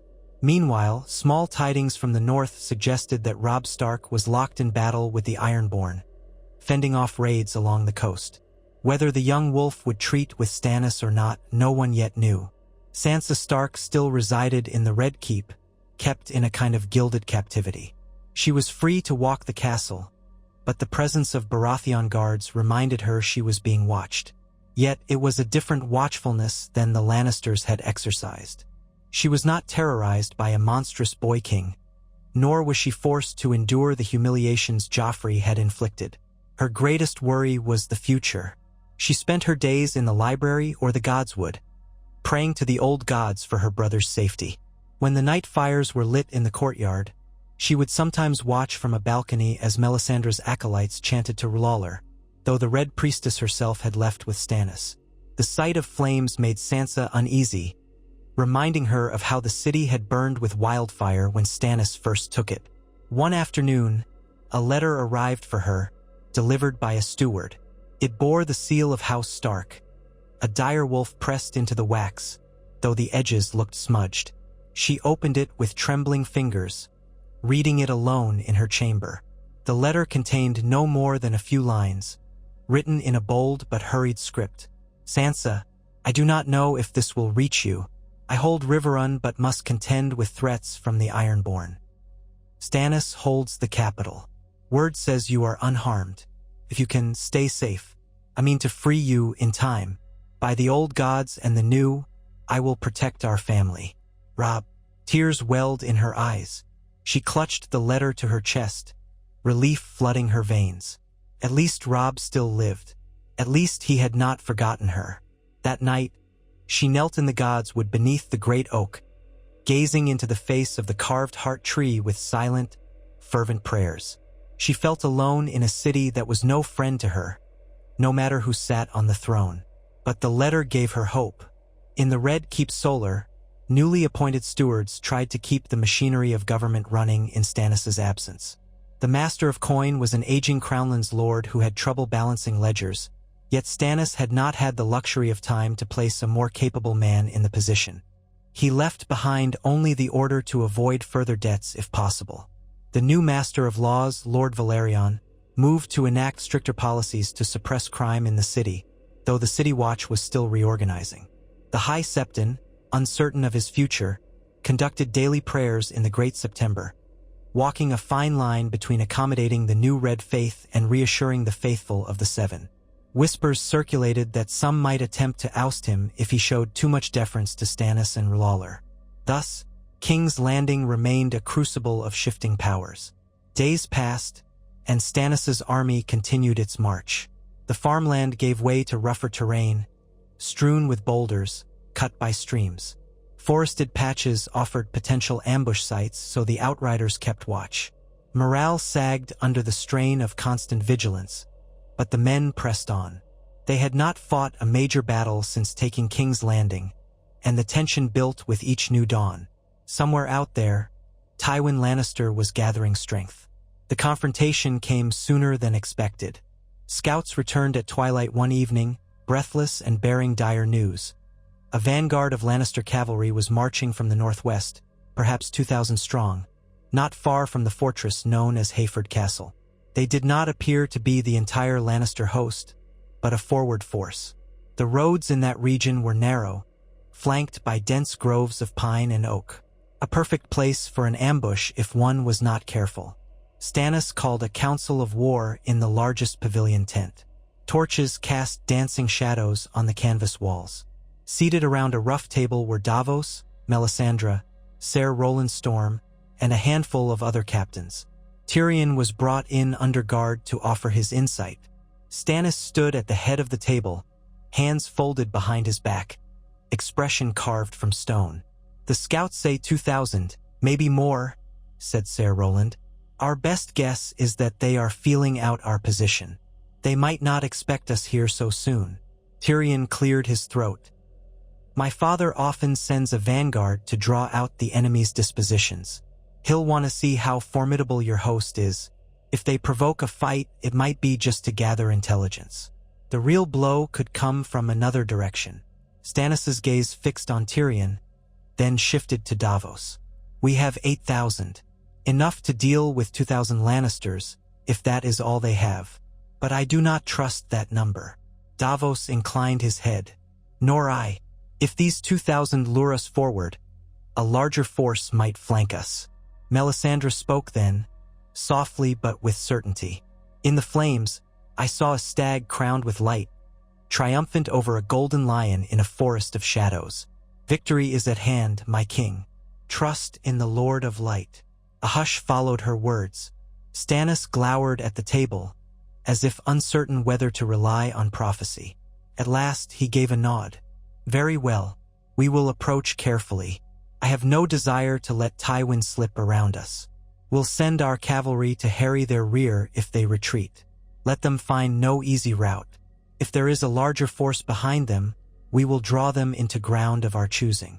They marked out on the map a stretch of rolling foothills not far from Hayford Castle, where a meandering creek cut the land into segments. The plan was to maneuver the Lannister vanguard onto one side of the creek, then flood them from the north and south with infantry, pinning them in place. Stannis would lead a portion of his force in a frontal engagement, while Ser Roland Storm and a cavalry wing circled around. Davos would keep a reserve force to plug any gap or face any sudden flank assault. All must be done swiftly and with discipline, Stannis said, tapping the map with a calloused finger. We meet them at dawn. And so it was decided. The men slept uneasily, weapons at the ready. Tyrion lay in a smaller tent, flanked by 2 guards, listening to the steady patter of drizzle on the canvas. He could not help but wonder if dawn would see him pitched into a battle against his own name, riding behind an army that despised him as a Lannister. Such were the cruel ironies of war. He turned over, pulling a cloak tighter around his shoulders, thinking of Shay and the home he once knew in King's Landing, thinking too of Jaime. Where was his brother now? Possibly on the road, or still in the Riverlands, or in some Lannister-held fortress. Part of him longed to see Jaime if only for a moment, but he knew that fate might well place them on opposite sides of a battlefield. When the first streaks of pale light touched the horizon, horns sounded in the camp. Men roused themselves, pulling on armor, slinging shields over shoulders. Horses stamped in the cool morning air. Davos oversaw the formation of the foot soldiers, while Ser Roland and the cavalry prepared to swing wide. Stannis donned his dark steel plate, the emblem of the flaming heart and crowned stag across his breast. Melisandre said a prayer in a clear voice that carried across the ranks. There was some shuffling and muttering. These men were used to the faith of the Seven, but no one dared defy the king's Red Priestess. Tyrion was provided a stout pony. His chain of guard would remain near him, ensuring he didn't slip away in the chaos. They advanced at a measured pace, the rising sun shimmering off pikes and spear points. The land sloped gradually upward, the wet grass shining with morning dew. In the distance, the shapes of trees loomed, like sentinels in a dull haze. Men inhaled the crisp air, steel in their guts. They soon caught sight of movement on the far side of a shallow valley. Lannister banners, red and gold stirring in the breeze. Through a spyglass, they could see a cavalry contingent out front, with infantry behind. The Lannister scouts must have reported the approach, for the vanguard looked prepared, arrayed in a tight formation near a wooded ridge. Above them, the morning sun broke through a ragged cloud, igniting the golden lion upon their banners. Stannis stood in his stirrups. Davos, hold the center with half the infantry. I'll lead the other half on the right flank. Ser Roland, be ready to strike from their left once they commit. He paused, scanning the horizon. We do not see any sign of a larger force yet. They may be hidden. Keep vigilant. A horn blast echoed in the morning air. Stannis's men began their march into the valley. The Lannister vanguard stirred, some cavalry edging forward, uncertain if they should charge or wait. The ground here was damp from rainfall. It would favor disciplined infantry over heavy cavalry if they weren't careful. Davos saw the Lannister horsemen shift restlessly. Likely they expected the advantage that cavalry often brings, but an ill-timed charge in slippery terrain could be disastrous. A hush fell, punctuated by the creak of leather and the clank of armor. Then, with a piercing blast of trumpets, the Lannister cavalry spurred forward. Their lances came down, hoofs pounded the earth. They thundered across the valley, spattering mud. Stannis's right flank braced. Spearmen and archers unleashed a volley of arrows as soon as the riders were in range. A half-dozen horses crumpled, their riders hurtling into the mud with shrieks. Others pressed on, lances leveled. Davos barked orders, advancing his own foot soldiers in a wedge formation. The lines collided in a screech of metal and screams. Horses slid, men tumbled. The wet ground became a churn of hooves and thrashing limbs. The Lannister cavalry that managed to pierce the line quickly found themselves surrounded by barbed spears. Archers on the flanks loosed arrows into the mass. On the right flank, Stannis and his men crashed into the enemy infantry. His presence was electrifying. He led from the front, sword flashing, shield emblazoned with the stag. The Lannister infantry, though outnumbered, fought fiercely, but many were raw recruits.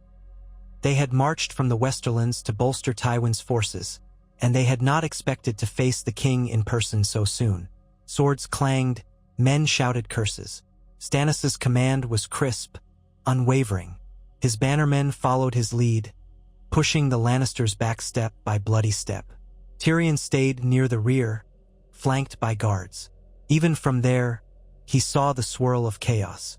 Men fell screaming, others struggled to stand in the muck. The stench of blood and damp grass filled the air. "Gods," Tyrion muttered to himself, "this is not how I prefer to start my morning." He tried not to retch as he watched an arrow skewer a man's eye. Just then, a cry arose from the left side of the valley. The barbed end of a Lannister horn sounded. Another wave of cavalry appeared, emerging from behind a small hill. They might have been the main cavalry force for this vanguard. Davos cursed under his breath, wheeling his horse to see them. "Ser Roland," he bellowed. This was exactly the sort of hidden advantage he'd feared.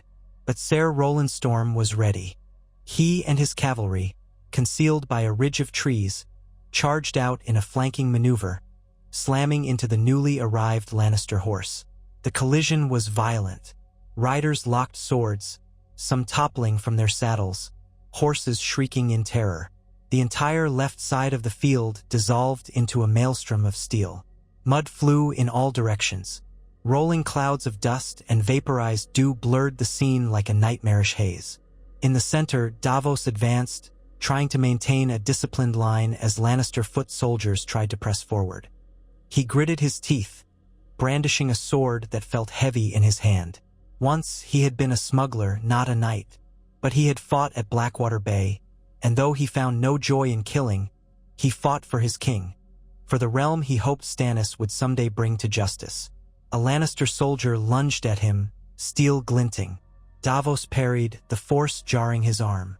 Before the soldier could recover, one of Davos's men skewered him from the side. Davos let out a shaky breath and continued forward. The tide began to turn when the Lannister cavalry on the right flank realized that Stannis's men held firm. The battered cavalry tried to wheel away, but Stannis ordered a pincer movement. Arrows peppered the retreating horses. Screams echoed across the field. On the left, Ser Roland's cavalry overcame the second wave, forcing them to scatter. The Lannister foot in the center saw they were surrounded and began to break. Some tried to flee north, others dropped weapons and raised their hands in surrender. Stannis, helmet smeared with gore, saw the Lannister lines crumble. He lifted his sword, voice carrying above the din. "Spare those who yield. Cut down any who raise arms against the rightful king." It was as close to mercy as he would grant. The Baratheon ranks roared in triumph, surging forward to collect prisoners. Tyrion watched from his vantage, shaking his head at the carnage. Many men lay dead or dying, their blood staining the wet grass a dark crimson. Vultures circled overhead. Some would call this a victory, but Tyrion saw only devastation. By midday, the valley belonged to Stannis. The Lannister vanguard had been shattered. Dozens of captives knelt in the mud, stripped of weapons, trembling. Corpses littered the field. Davos oversaw the battered foot soldiers as they regrouped, forming lines to count the dead. Ser Roland dismounted, helmet in hand, breathing heavily. His sword and armor were spattered with blood. Stannis himself rode up, jaw set. "Your casualties?" he asked Roland. Roland wiped sweat from his brow. "We lost near 300 men, your grace, possibly more. Many are wounded." Stannis' scowl deepened. "We will tend to our wounded and bury our dead. Give them what they need. And the Lannister prisoners, have them corralled. I'll question their captain." Tyrion, approaching under guard, cleared his throat. "If you permit it, your grace, I might be of help questioning them. Some might know me, and that could loosen their tongues." Stannis stared at him, face impassive. "Very well, but you will remain under guard. Meet me at the prisoner's pen in 1 hour." Thus, the battered host set up a makeshift camp on the field. Some men wandered in a daze, others tended the dying. The stench of blood and viscera weighed heavily on the air. Crows had begun to gather, cawing hungrily. Davos walked among the fallen with a solemn expression, murmuring quiet words to men who clutched at mortal wounds. He did not have the skill of a maester, but he offered water and the comfort of presence. Here and there, a soldier recognized him as the hand of the king, whispering thanks or pleas for help. Davos felt each death as a weight on his spirit. This was the price of the crown, he told himself. Melisandre took a different approach. She stood at the edge of the camp, looking over the carnage with a distant expression. Some men believed she drew power from the dying or from their final prayers. Whether that was true or not, she offered no words of comfort, only a quiet presence as if she were listening to some deeper voice in the wind. In time, Stannis and Tyrion made their way to the pen where the captured Lannister soldiers were kept. The men inside the pen looked exhausted, battered, and terrified. They huddled together on the sodden ground. A few were obviously knights or at least well-armored men of rank. Their helms had been taken, swords thrown on a pile. Stannis gestured to a prisoner who wore a torn tabard with the Lion of Lannister. "Stand," Stannis commanded. The prisoner stood with difficulty, a bruise marring the side of his face. He was older, perhaps in his late 30s, with grizzled hair. Tyrion eyed him and recognized him as Ser Jon Bentley, a minor retainer from the Westerlands, known for his loyalty to Tywin. The man's eyes flicked with surprise as he saw Tyrion. "You," Ser Jon said hoarsely. Tyrion gave a shallow nod. "Ser Jon, surprised to see you so far from Casterly Rock." Stannis' voice cut in. "Tell me of Tywin's forces. How many does he command?" Ser Jon spat blood onto the ground. "You expect me to betray my lord?" Stannis' expression hardened, but Tyrion spoke before the king could. "Ser Jon, you've already lost this battle. Hundreds of your men are dead or captured. My father sent you out here as a vanguard, a sacrifice so he could see how strong the Baratheon host was. You know Tywin Lannister cares little for those he deems expendable." Tyrion stepped closer, meeting the knight's gaze. "But you can save your own skin, perhaps, by telling us what you know. How many more of you wait beyond Harrenhal?" Ser Jon's jaw clenched. He lowered his gaze, his pride warring with his sense of survival. "I cannot say exactly. Lord Tywin has men from the Westerlands, that's certain. Some 8,000, possibly more. We had rumored support from the Freys, but that's uncertain. The plan was to meet at Harrenhal, muster there. This vanguard was meant to screen any approach from King's Landing." "And do you know if your father is with the main host?" Stannis asked Tyrion pointedly. Tyrion regarded Ser Jon, who gave a reluctant shrug. He might be near the head of the column. That is all I know." Stannis turned to Tyrion. "You said he would gather larger numbers than this. So this is only part of his scheme." "That would be my guess," Tyrion said, lifting his chin. "He's not foolish enough to meet you on open ground with equal or fewer numbers. He'll want to catch you at a disadvantage. If we defeated this vanguard, he may shift his tactics.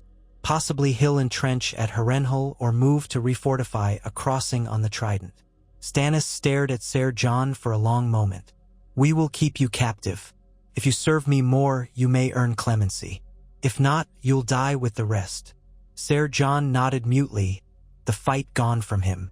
Stannis turned away, indicating that the interview was over. Outside the pen, he spoke low to Tyrion. If Tywin has 8,000 or more, we match him in numbers, though ours are somewhat diminished by this fight. Do you think we can defeat him in open battle? Tyrion sighed. If your men remain disciplined, yes. Your army is fresh from a great victory, King's Landing. That matters. Tywin's men, however, are veterans as well, and do not underestimate him. He might strike a bargain with other lords who dislike your new regime. The Freys in the Riverlands, for instance, are notoriously opportunistic. The Tullus are overshadowed by the war with House Stark. If Tywin can bring the Freys to his side, he could outnumber you by thousands. Stannis' mouth was a grim slash. Then we must not give him time to gather allies. We press forward. Harrenhal will burn if it harbors traitors. Tyrion said nothing. He knew Harrenhal's walls were thick, though the castle itself was half ruinous. Storming it outright would be costly, but King Stannis was not the type to shrink from a difficult fight.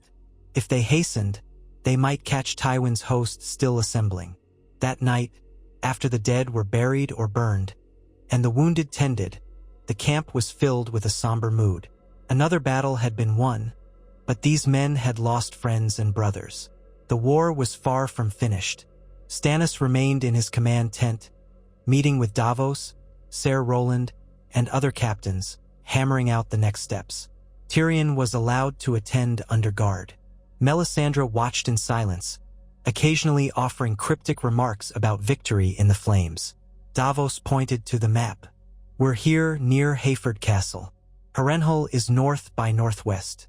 If we push on in forced marches, we could be there in a week, perhaps less. But that would strain our wounded and supply lines. Stannis' gaze was unwavering. We cannot linger. Tywin will only grow stronger. We have to intercept him before he joins forces with any other Turncloak lords. Tyrion cleared his throat. Still, my father might have set a trap. Harrenhal is infamous. The walls are monstrous, the place nearly impossible to take by siege. If he's wise, he won't allow you to catch him in the open unless he has the advantage. Stannis' mood darkened further. He looked at Melisandre, searching her expression for some sign of prophecy. She inclined her head. The flames show a victory, my king, but also a great cost in blood. There is a shadow that rises in the north, and a fire that rises in the east. We stand between them, and only the Lord of Light can guide us. Her words did little to ease the tension. Stannis rubbed his temple with gloved fingers. We march tomorrow, he decided firmly. Wounded or not, we move. Let the men rest tonight. At first light, we break camp. And so it went. The following morning, the battered but determined army continued west and north, skirting the major roads to avoid well-known Lannister watchers. The sun rose each day, hot and relentless, drying the muddy fields and leaving them cracked. The clang and jangle of arms filled the dawn air. Men marched in measured columns, cavalry trotting in flanking positions, scouts venturing ahead. Tensions ran high. A single misstep might see them ambushed or outmaneuvered. A week passed. The forced march took its toll. Blisters, heat, exhaustion, the occasional deserter. But fear of Stannis' discipline kept most in line. At last, the towers of Harrenhal loomed in the distance. Those massive, twisted spires that legends said had melted under dragonfire long ago. Even from afar, the castle projected an aura of dread. Smoke curled from some of the towers, suggesting that a force was indeed encamped within or around it. Davos joined Stannis on a small rise overlooking the broad plain that led to Harrenhal's monstrous walls. Tyrion was there as well, shading his eyes with a hand. The main gates of Harrenhal were enormous, set into thick curtain walls. No sign of siege lines, Davos murmured. No sign of a large force in the field. Could Tywin be inside? Tyrion squinted. Possibly, or he could be holding back, waiting for us to approach. This place has 100 ways in and out, and 1,000 shadows in its halls. Stannis said nothing for a moment, scanning the wide moat that surrounded part of the castle. the ruined towers that soared above the ramparts. We will send scouts closer. If Tywin is there, we'll know soon enough. If he's not, we seize Harrenhal for ourselves and use it as a base to strike further west. Ser Roland Storm took a dozen horsemen to skirt the castle's perimeter. Hours passed with no sign of trouble. From the vantage on the ridge, the main body of the Baratheon host waited, forming a loose encampment. Finally, near dusk, Roland returned. He dismounted and approached Stannis. "Your Grace," he said, removing his helmet. "We found a garrison inside, Lannister men. They saw us riding near the walls but did not sortie. The gates were closed. By their banners, I'd guess 1,000 men or more. No sign of Tywin or any large host. They might be awaiting orders or reinforcements." Stannis's mouth tightened. "So Tywin has not arrived in force yet?" "Likely not," Roland agreed. "They could be stalling, expecting him soon." Stannis set his jaw. "Then we'll not grant them time. We attack tomorrow at dawn. We'll bring up the trebuchets. That castle is large, but it's also half ruined. We can find a weak point." Tyrion grimaced. "Trebuchets will take time to build or move into range.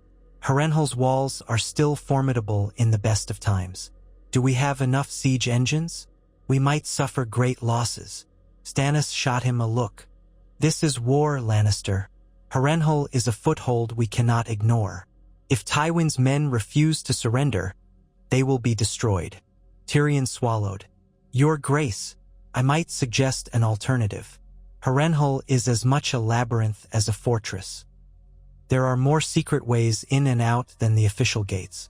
If we can slip inside with a smaller force, open the gates from within, the main host can flood in. That might cost fewer lives. My father used subterfuge here during the War of the Five Kings, sending men through old passages. It's not just a rumor." Davos leaned forward, interested. "A covert infiltration?" Tyrion nodded. "Yes, well, a cunning infiltration. Their defenders might be unprepared for an assault at odd hours, from a side tower or postern gate. Send a few men who can move quietly, open the gates. Then the castle is ours. Or at least we'll face less of a fight." Stannis's gaze flicked from Davos to Tyrion. "I do not trust you enough to let you slip off in the night." Tyrion gave a shrug, forcing a half-smile. "I assumed as much. You could send men you trust, and I can guide them from a safe vantage, naturally. I've passed through Harrenhal before. Though not extensively, I know certain old corridors. Or you can try a direct assault. That's your choice." Stannis frowned, considering. He turned to Davos. "What say you?" Davos hesitated. "A stealth approach might spare us a long siege, and time is crucial, Your Grace. If we tarry, Tywin might arrive with the rest of his army. If we can take Harrenhal quickly, we can fortify it ourselves." Stannis gave a curt nod. "Very well. Tyrion, you'll accompany Ser Roland and a small detachment tonight. Show them these secret ways. You'll remain under close watch. If this is a trick, you'll die first." Tyrion bowed stiffly. "I wouldn't dream of it, Your Grace." And so the plan was formed. Under cover of night, a party of 30 carefully chosen men, archers, swordsmen adept at quiet movement, Ser Roland Storm and Tyrion Lannister, would slip around to the backside of Harrenhal's walls. Allegedly, there was an old postern gate near a collapsed tower, often left lightly guarded. Once inside, they would navigate the labyrinth, kill or subdue the gatehouse guards, and open the main gate for Stannis' waiting host. The night was moonless, the sky a murk of clouds. Perfect for infiltration, though it also meant the men could barely see 10 feet ahead. They carried torches wrapped in cloth to hide the light until needed. Tyrion was forced to walk. A horse would be too loud. The ground around Harrenhal was swampy in places, thanks to the curse that seemed to cling to the castle grounds. The men slogged through mud, the occasional stink of bog gas rising around them. Fireflies blinked eerily in the reeds. Ser Roland took the lead, but Tyrion guided them with quiet instructions. "Left around that fallen oak, mind the slope there. It can collapse. We're near the tower that caved in decades ago." The castle walls loomed above them, black shapes in the faint starlight. The battlements seemed to stare down like jagged teeth. If any guards were posted there, they made no sign. At last, they reached a stretch of wall overshadowed by a collapsed tower. Huge chunks of blackened stone jutted from the ground. Tyrion pointed to a black opening half hidden in rubble. "There," he whispered. "It's a drain or an old sally port. Rumor says it was never fully walled off after the last siege. It's likely guarded, but lightly." Ser Roland gestured for the men to fan out. 2 archers knocked arrows, creeping forward. At the mouth of the opening, they found a single guard leaning on a spear, half asleep. A muffled twang from a bowstring, and the guard dropped silently. Ser Roland gave a quick nod. The infiltration began. They lit only a single torch, shielding its flame with a metal hood. The corridor within was damp and smelled of rot. Stone steps led upward, deeper into Harrenhal's interior. It was quiet, eerily so. Drips echoed from the vaulted ceiling. More tunnels branched off, but Tyrion pointed them to the correct route. They moved slowly, hearts hammering in their chests, half expecting an alarm to ring out at any moment. Now and again, they passed a side passage that led to gloom. Tyrion offered a whispered commentary. "That might lead to the lower bailey.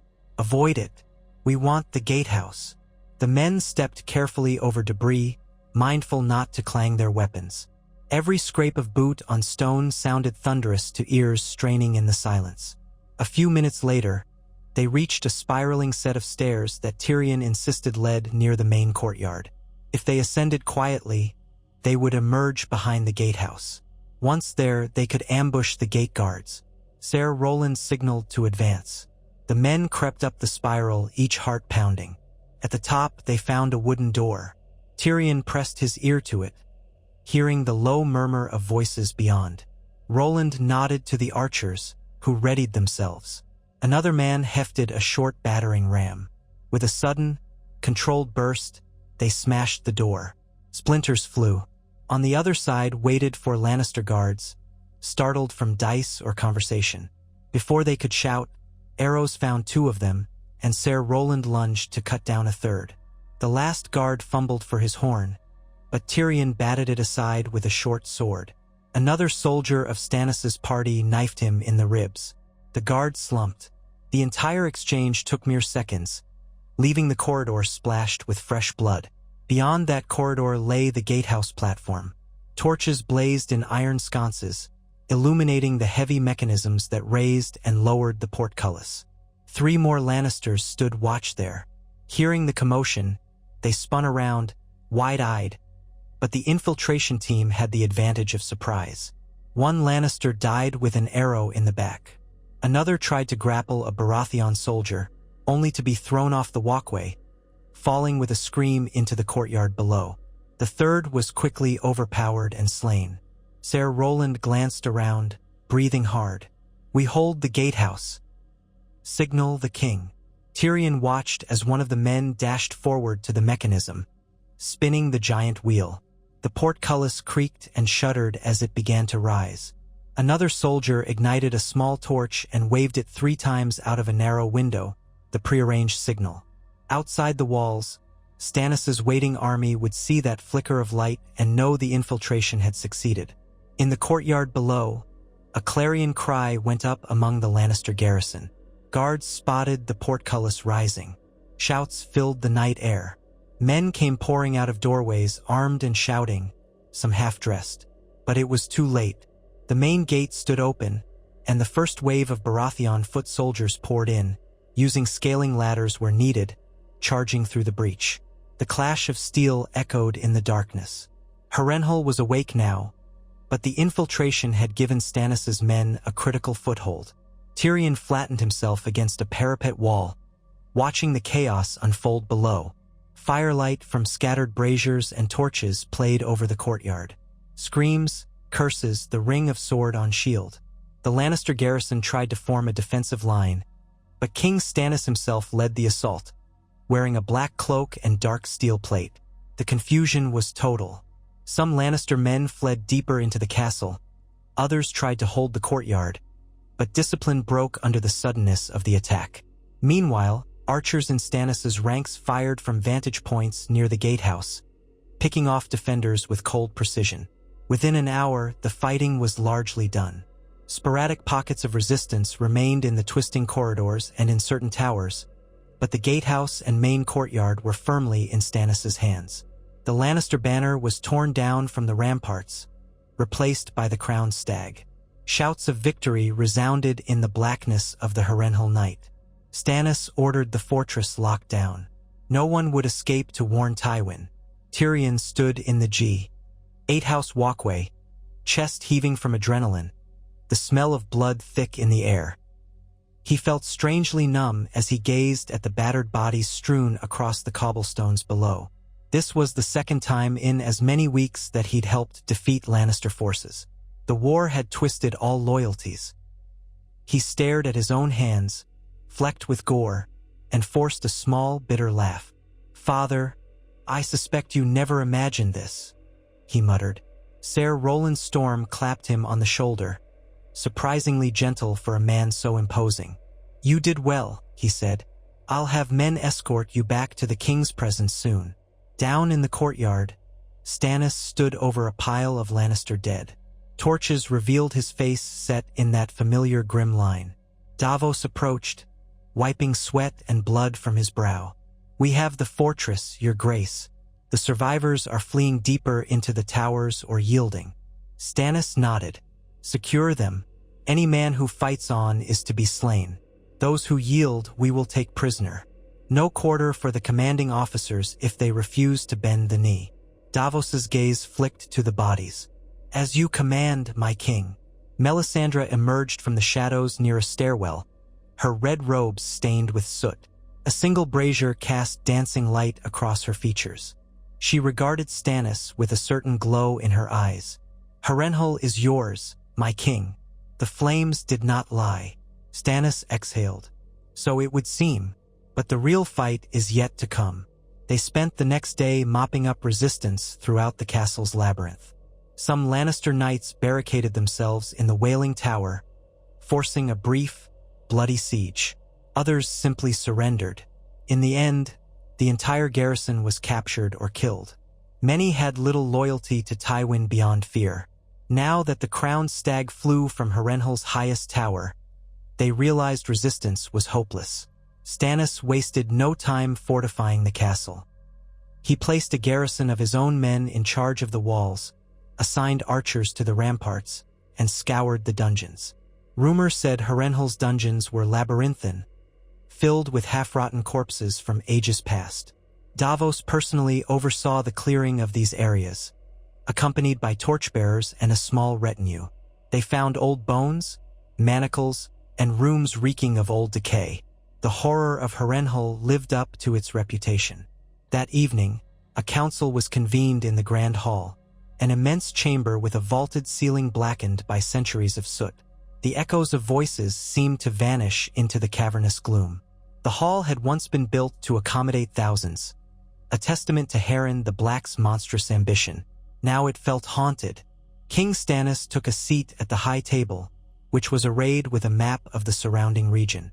Davos, Melisandre, Ser Roland Storm, and a few other captains stood near. Tyrion was brought in under guard. "We have Harrenhal," Stannis said, his voice resounding. "Tywin will know soon enough. If he attempts to retake it, we'll meet him with these walls at our backs. If he chooses to remain in the field, we'll sally out. Our scouts must find him." Davos agreed. "We should send riders in all directions. Tywin might not be far. If he hears we've taken Harrenhal, he may attempt to siege us here or lure us out. The land around the castle is ripe for ambush, but also we have strong outer walls. This place has a fearsome reputation." Tyrion cleared his throat. "A wise approach. My father might test the walls with small raids. Harrenhal is too large to be easily maintained, even if we hold the gates. The curses on this place are legend, after all.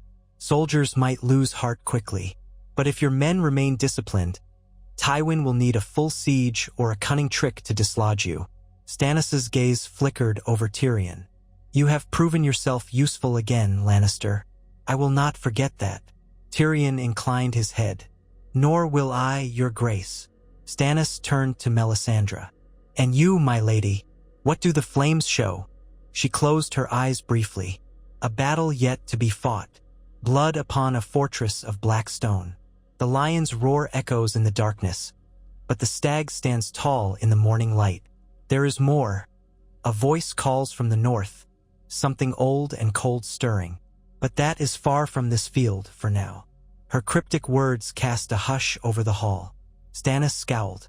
"I care not for distant threats. Let the north handle its own troubles. For now we hold Harrenhal. We will force Tywin's hand. If he comes, he'll find a fortress ready." That was the end of the council, each prepared for a potential siege. Stannis's men patrolled the parapets, sealed off the smaller sally ports, and repaired the battered gates. The moat around the castle's main wall was dredged to make it deeper. Archers stationed themselves at vantage points in the half-collapsed towers. Barrels of provisions were brought up from supply wagons, stacked inside storerooms. For a day and a night, Harrenhal bustled with the frantic activity of an army making a new home in a place of ancient dread. No immediate attack came. For 3 days, Stannis' scouts roamed the surrounding countryside, capturing stray Lannister outriders or villagers loyal to the Lion. Their reports indicated large bodies of Lannister troops still traveling east, but not yet consolidated. Tywin himself was rumored to be near the Gold Road, possibly negotiating with local lords. The stalemate set in. Stannis held Harrenhal with a formidable host, while Tywin lingered in the field, uncertain if a direct siege would be wise. Inside Harrenhal's black walls, tension simmered. The place had a reputation for ill luck. Soldiers muttered about ghosts in the corridors, shapes glimpsed at the edges of torchlight. Doors banged shut on their own. Chains rattled in the dungeons. Men told each other lurid tales of Harren the Black's curse, how the fortress was doomed to bring ruin to any who held it.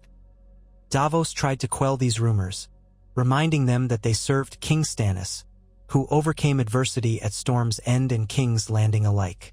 Yet the men grew uneasy. The great hall, with its cavernous emptiness, seemed to devour their morale. Stannis, for his part, ignored such superstitions. He set about reorganizing Harrenhal's meager staff, ensuring the kitchens ran well, that the stables could hold the horses. Melisandre roamed the halls at night, silent as a red wraith, her footsteps echoing on stone. Some claimed to see flickers of light dancing behind her, as though she carried her own fire within. She prayed in the courtyard, sometimes building small pyres to burn tokens of the Lannister dead. In hushed corners, soldiers whispered that she was feeding the castle's hungry spirits. On the 5th day, a group of riders approached, carrying a white banner of truce. They halted a short distance from the moat, calling out that they bore a message from Lord Tywin Lannister. Stannis allowed them entry under heavy guard. They were led into the courtyard, where the king and his captains awaited. Tyrion stood at the periphery, curious. The lead rider was an older knight with streaks of gray in his hair, wearing a lion-crested breastplate. He dismounted stiffly, offering a curt bow. He held out a sealed letter with Tywin's golden lion sigil. Stannis took the letter, broke the seal, and read. Silence reigned. The breeze fluttered the white banner the riders carried. At last, Stannis lowered the parchment. His face was cold fury. "Lord Tywin proposes a truce," he said in a flat tone.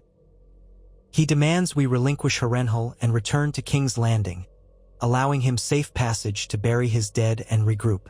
In return, he offers to recognize me as king on the Iron Throne, provided that certain concessions are made." A ripple of surprise and confusion spread among Stannis' men. A short, humorless laugh left Tyrion's lips. Of all the gall, for Tywin to suggest Stannis yield Harrenhal after capturing it at great cost. Davos frowned. "What sort of concessions, your grace?" Stannis read from the letter. "He demands the safe release of all Lannister prisoners, that I name him Hand of the King, that I vow to spare Casterly Rock from any retribution or dismantling of Lannister holdings. In short, he wants me to let him retain power in the West unchallenged." Ser Roland Storm growled. He wants to continue ruling in all but name. Let him be damned. Stannis crumpled the parchment in his fist. He calls me a kinslayer for killing Joffrey, though the boy was no kin of mine. He calls me the murderer of his daughter. And now he offers to name me king. If I cede half the realm back to him. His eyes flashed with rage. I will give him no quarter.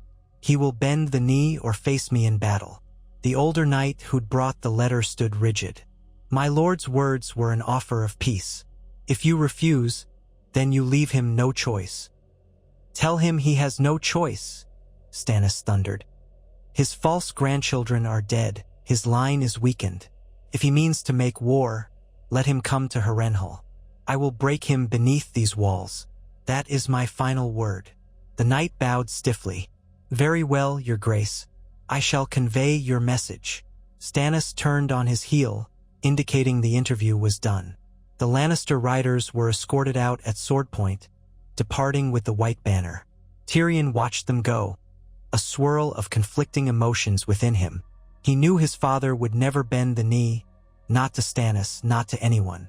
This ultimatum would only lead to more bloodshed. And yet, how many men had to die before the realm found peace?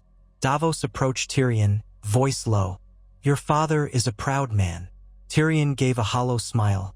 That might be the greatest understatement in the Seven Kingdoms, my lord.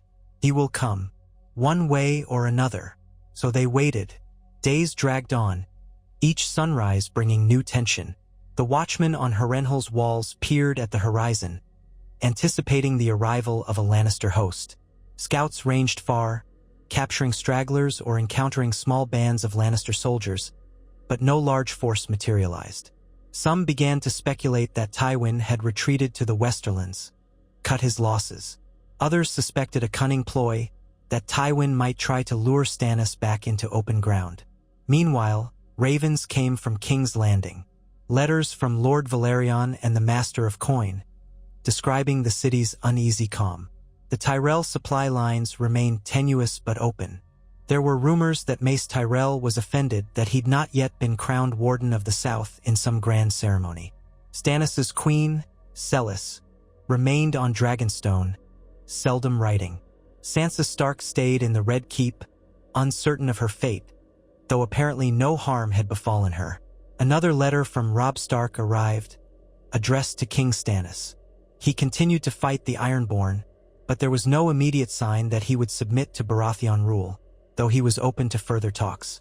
Stannis read that letter late one night in Harrenhal's solar, the flicker of lantern light casting his frown into sharp relief. He passed it to Davos. He dithers, Stannis growled. If the Stark boy will not kneel, he's my enemy as well. The realm needs one king. Yet I have no time to march north when Tywin remains at large. Let the boy handle his own troubles. Davos inclined his head. He may yet come around, your grace. Many in the north were loyal to Ned Stark, who served your brother. Perhaps, after we settle this matter with Tywin, we can reach an accord with the Starks. Stannis grunted. Perhaps. Or perhaps the boy fancies himself forever king in the north. Let him freeze up there if he will. The throne is mine. That same night, an unsettling discovery was made in one of Harrenhal's oldest towers. A patrol found bodies. Lannister soldiers who had hidden themselves, only to be murdered in a gruesome fashion. Some claimed their limbs were torn apart. Others whispered about shadows devouring them. Fear spread among the men, talk of curses and vengeful spirits. Even the sturdiest knights looked over their shoulders, half expecting to see an apparition in the flickering torchlight. Melisandre was seen in that tower soon after, performing some sort of rite with her red-robed attendants. The men avoided the tower if they could help it. Their hearts were loyal to the crowned stag, but the chill in that corridor was too unnerving. Word reached Stannis, who only scoffed at talk of ghosts. Mind the living, not the dead, he said. We hold Harrenhal. That is all that matters. At last, a rider came in the night, pale-faced and breathless. The Lannister host was on the move. Tywin Lannister himself led a force from the Gold Road, aiming for Harrenhal. Their numbers were rumored to be near 10,000, bolstered by a few houses from the Westerlands and scattered knights from the Riverlands who wanted to avoid bending the knee to Stannis. They were still at least 2 days' ride away, but they marched swiftly. Stannis summoned his war council immediately. Torches lit the great hall, the black stone swallowing most of the glow. The atmosphere was electric with the knowledge that battle might come to Harrenhal. Stannis stood at the head of the table, scanning each face. Davos, Roland Storm, Tyrion, a handful of other captains. Melisandre hovered at the fringe, silent. "This is it," Stannis said. "Tywin comes, likely to lay siege. Harrenhal's walls are thick, but the castle is too large to be easily manned at every tower. If we spread ourselves thin, he could find a weak spot." Ser Roland nodded. "We'll focus our defense on the gatehouse, the main curtain walls. Some towers are near ruin. If Tywin tries to scale them, he'll risk collapse. Let him waste men." Davos frowned. "We must secure supplies. A siege could last weeks, and though we have provisions, it might not be enough if Tywin blocks all routes." Stannis waved a hand. "We'll manage. Tyrell grain is still en route from the south. They can't cut off every approach unless they had thrice their number. Let Tywin try. If he wants to starve us, we'll see if he starves first." Tyrion spoke up. "If Tywin tries to lure you into a field battle, you'll have to weigh that carefully. A siege of Harrenhal might be long, but if you sally out prematurely, he could trap you. The land around here is dotted with bogs and hidden gullies." Stannis's gaze flicked to Tyrion. "You advise we remain behind these walls, waiting him out?" Tyrion pressed his lips together. "I advise using Harrenhal's formidable defenses. But if an opportunity arises to strike a blow, do so. Just don't rush out blindly. My father would be delighted to catch you in an ill-planned assault." Stannis set his jaw. "So we wait. Let him come." The next 2 days saw frantic preparations. Archers stocked arrow stores on the walls. Boiling oil was prepared, stones for dropping. Men restrung catapults on the ramparts, though the ancient siege engines were creaky. Scouts reported Tywin's approach from the west, occupying villages along the road. Soon enough, watchers from the tower spied the dust of approaching columns on the horizon. Then, Lannister banners appeared in the distance, a sea of red and gold. Their vanguard halted out of arrow range, forming lines. Tents sprang up across the plain. A siege had begun. From atop Harrenhal's gatehouse, Stannis, Davos, and Tyrion peered through spyglasses. They could see thousands of men arrayed, campfires dotting the fields. A large command tent in the center presumably housed Tywin and his officers. War horns sounded across the distance, a low moan that set nerves on edge. Harrenhal's defenders stood ready, each man assigned a position. If the Lannisters attempted a direct assault, they would meet a hail of arrows from the parapets. At midday, a small party of riders approached the moat under a flag of truce. From the vantage above, Tyrion recognized one figure by his bearing and golden armor. Tywin Lannister himself, flanked by knights in lion-crested helms. Tywin sat stiffly in the saddle, gazing up at the castle walls. A horn blast signaled that they wished to parley. Stannis joined Davos at the battlements.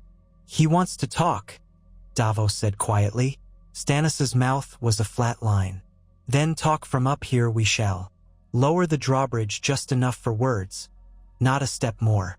A few minutes later, they met in a tense exchange across the moat. Stannis stood atop the ramparts, Tywin on the horse below. A narrow wooden drawbridge had been extended partway, so that neither side could easily cross. Guards lined the walls, crossbows at the ready. Tywin's steely gaze rose to meet Stannis. "You hold a castle that does not belong to you, Baratheon. You call yourself king. Release Harrenhal to me, and perhaps we can end this bloodshed." Stannis's voice resonated. "You come at the head of an army, Lannister, threatening the rightful king. Why should I yield? You hold no claim here." Tywin's jaw tightened.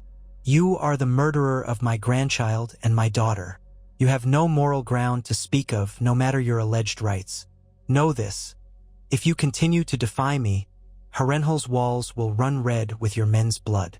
Stannis bared his teeth in something like a grim smile. "We shall see whose blood runs. I offered you the chance to bend the knee and acknowledge the true king. You refused. Now you stand outside these walls at my mercy." Tywin scoffed, gaze flicking behind him where thousands of Lannister soldiers camped. "Your mercy? This place is a tomb, Baratheon. Ask anyone who's tried to hold it against a siege. The place devours armies. I can wait you out, starve you, or I can break your gates with siege towers and rams. My men will not falter. Shall we see if yours do?" Stannis's knuckles whitened on the parapet stone. "You speak boldly for a man who lost King's Landing. You think to retake it by besieging Harrenhal? You will fail as you failed your false king. The realm belongs to me now."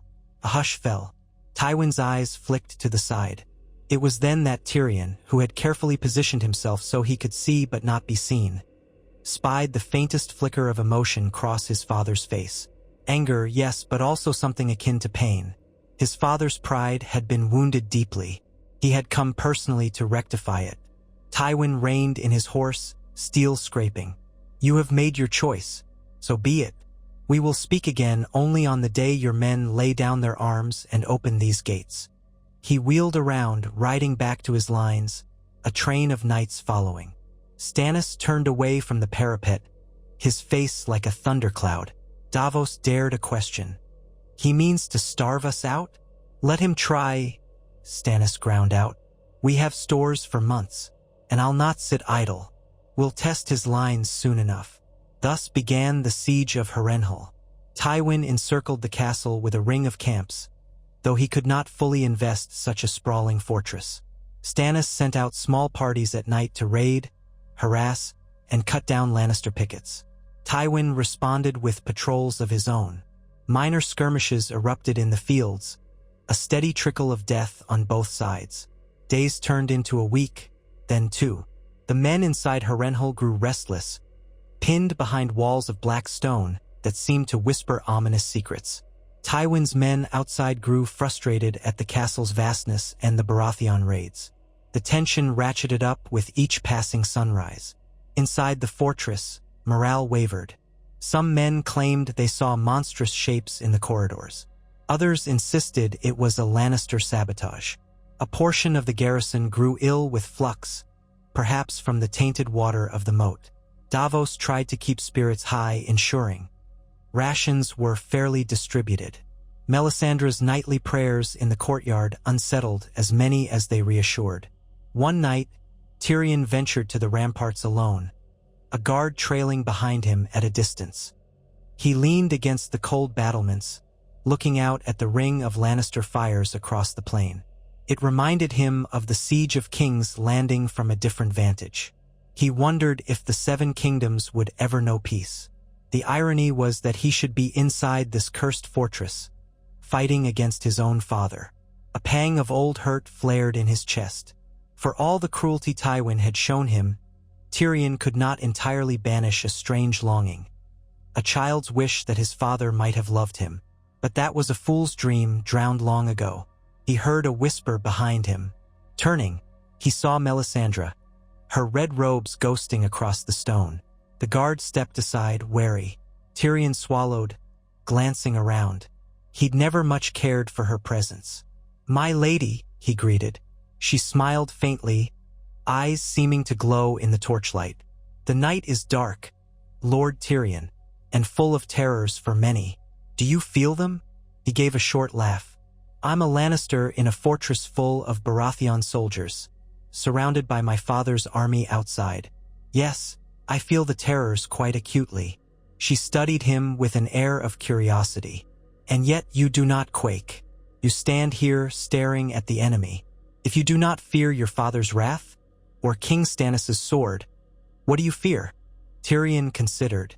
"I fear that all this bloodshed will be for nothing, that we will crown a king in ashes, as the realm starves." He sighed, looking away. "I've seen enough of war. I learned in King's Landing that victory can still taste like bile in your mouth." Melisandre's voice was soft. "War is but one part of the Song of Fire and Ice. There are greater battles yet to come." He raised an eyebrow. "Ah yes, your cryptic prophesies. The flames tell you so, do they?" She inclined her head. "They do. The Lord of Light shows glimpses of a great darkness, one that threatens all of Westeros. But men are too consumed by their earthly wars to see it." Tyrion gave a grim smile. "If we cannot see it, can we fight it?" She returned his gaze steadily. "That remains to be seen, my lord." Her words lingered in his mind, though he did not fully believe them. He watched her depart, the red of her robes vanishing into the gloom. Then he turned his attention once more to the distant fires of the Lannister camps. He felt certain that Tywin would not settle for a long stalemate. Something would break soon. He shivered in the night air, uncertain if the chill came from the fortress or from within his own heart. The next morning, one of Stannis' scouts arrived breathless with news.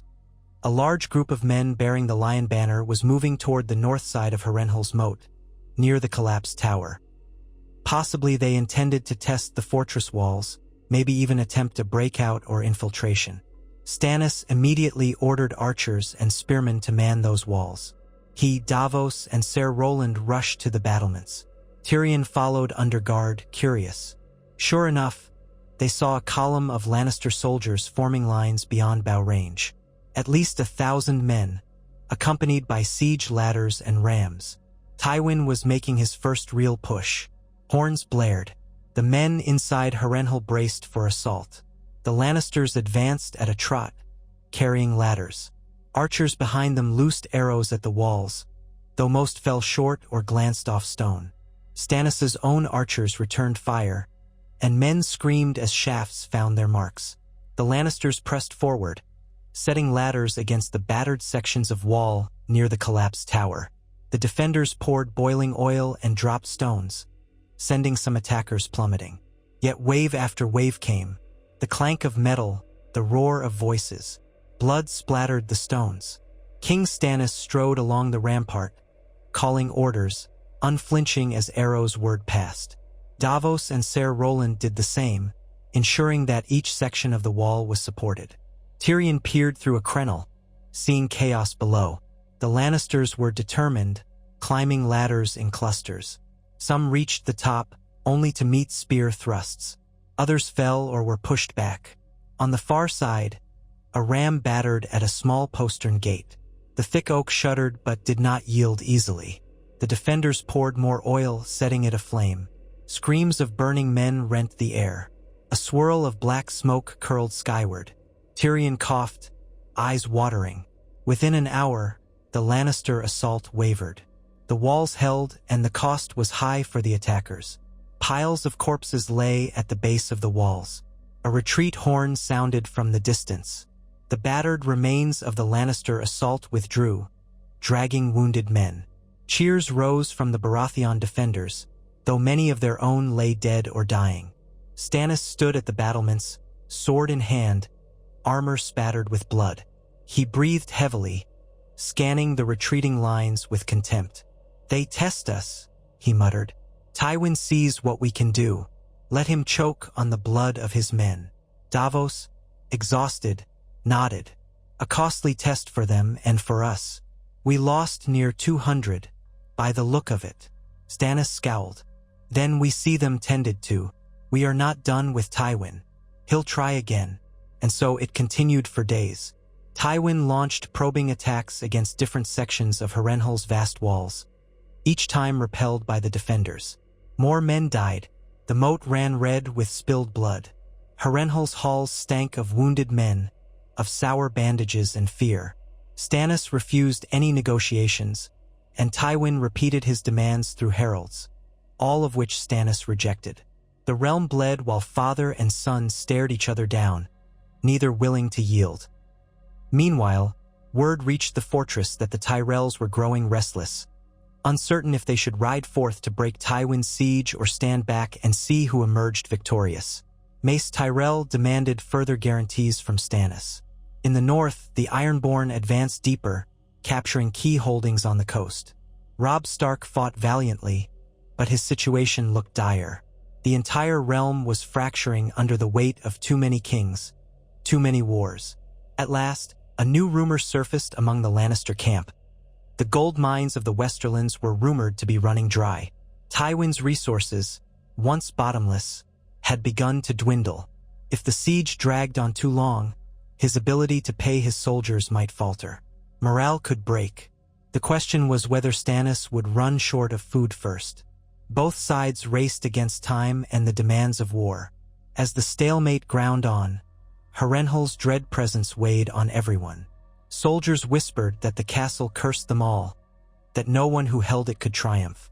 Some said a winter chill was creeping in early, that the nights grew cold even though autumn had not fully turned. Melisandre's nightly prayers took on a fevered urgency. She declared that her king would triumph over the darkness. Stannis pressed his lips together each time, acknowledging her only with a curt nod. On a crisp morning, with frost on the ground, another Lannister assault hammered the southern walls. The defenders fought them off, though at great cost. Tyrion was perched in a tower vantage, forced to witness the carnage. He wondered if the entire realm would tear itself apart. Father fighting son, north against south, dragon dreams stirring across the sea. He recalled Melisandre's words about a darkness from the north, a fire from the east. If no one united the seven kingdoms, what chance did they have against any greater threat? Yet for all that, the siege showed no immediate sign of ending. Tywin refused to withdraw. Stannis refused to yield or sally out, content to bleed Tywin from behind his walls. Each day brought new dead, new suffering. The local small folk fled or starved. Corpses piled in ravines, feeding crows. In a rare, quiet moment, Davos approached Tyrion on the ramparts. They leaned on the cold stone, looking across the field at the Lannister tents. "This cannot go on forever," Davos said softly, lines of exhaustion under his eyes. "One side must make a decisive move." Tyrion exhaled. "My father will never let this rest, and your king is too stubborn to break. It might take a stroke of fate, some cunning gambit, or a betrayal, or the Tyrells choosing a side." Davos nodded. "Yes, I only pray it ends before the entire realm is in ashes." "Pray to whichever god might listen," Tyrion said wryly. "For none have answered us yet." Their words hung in the chill morning air, as men trudged along the walls with fresh arrows, as the stench of death drifted on the wind. In the distance, Tywin's great crimson banners flickered, unwavering in their silent challenge. The siege of Harrenhal ground on, forging another link in the endless chain of war. And while the crowned stag held the black fortress, and the golden lion prowled outside, all the realm could do was wait, uncertain which would emerge victorious, or whether, in the end, the seven kingdoms would be devoured by the wars they had sown.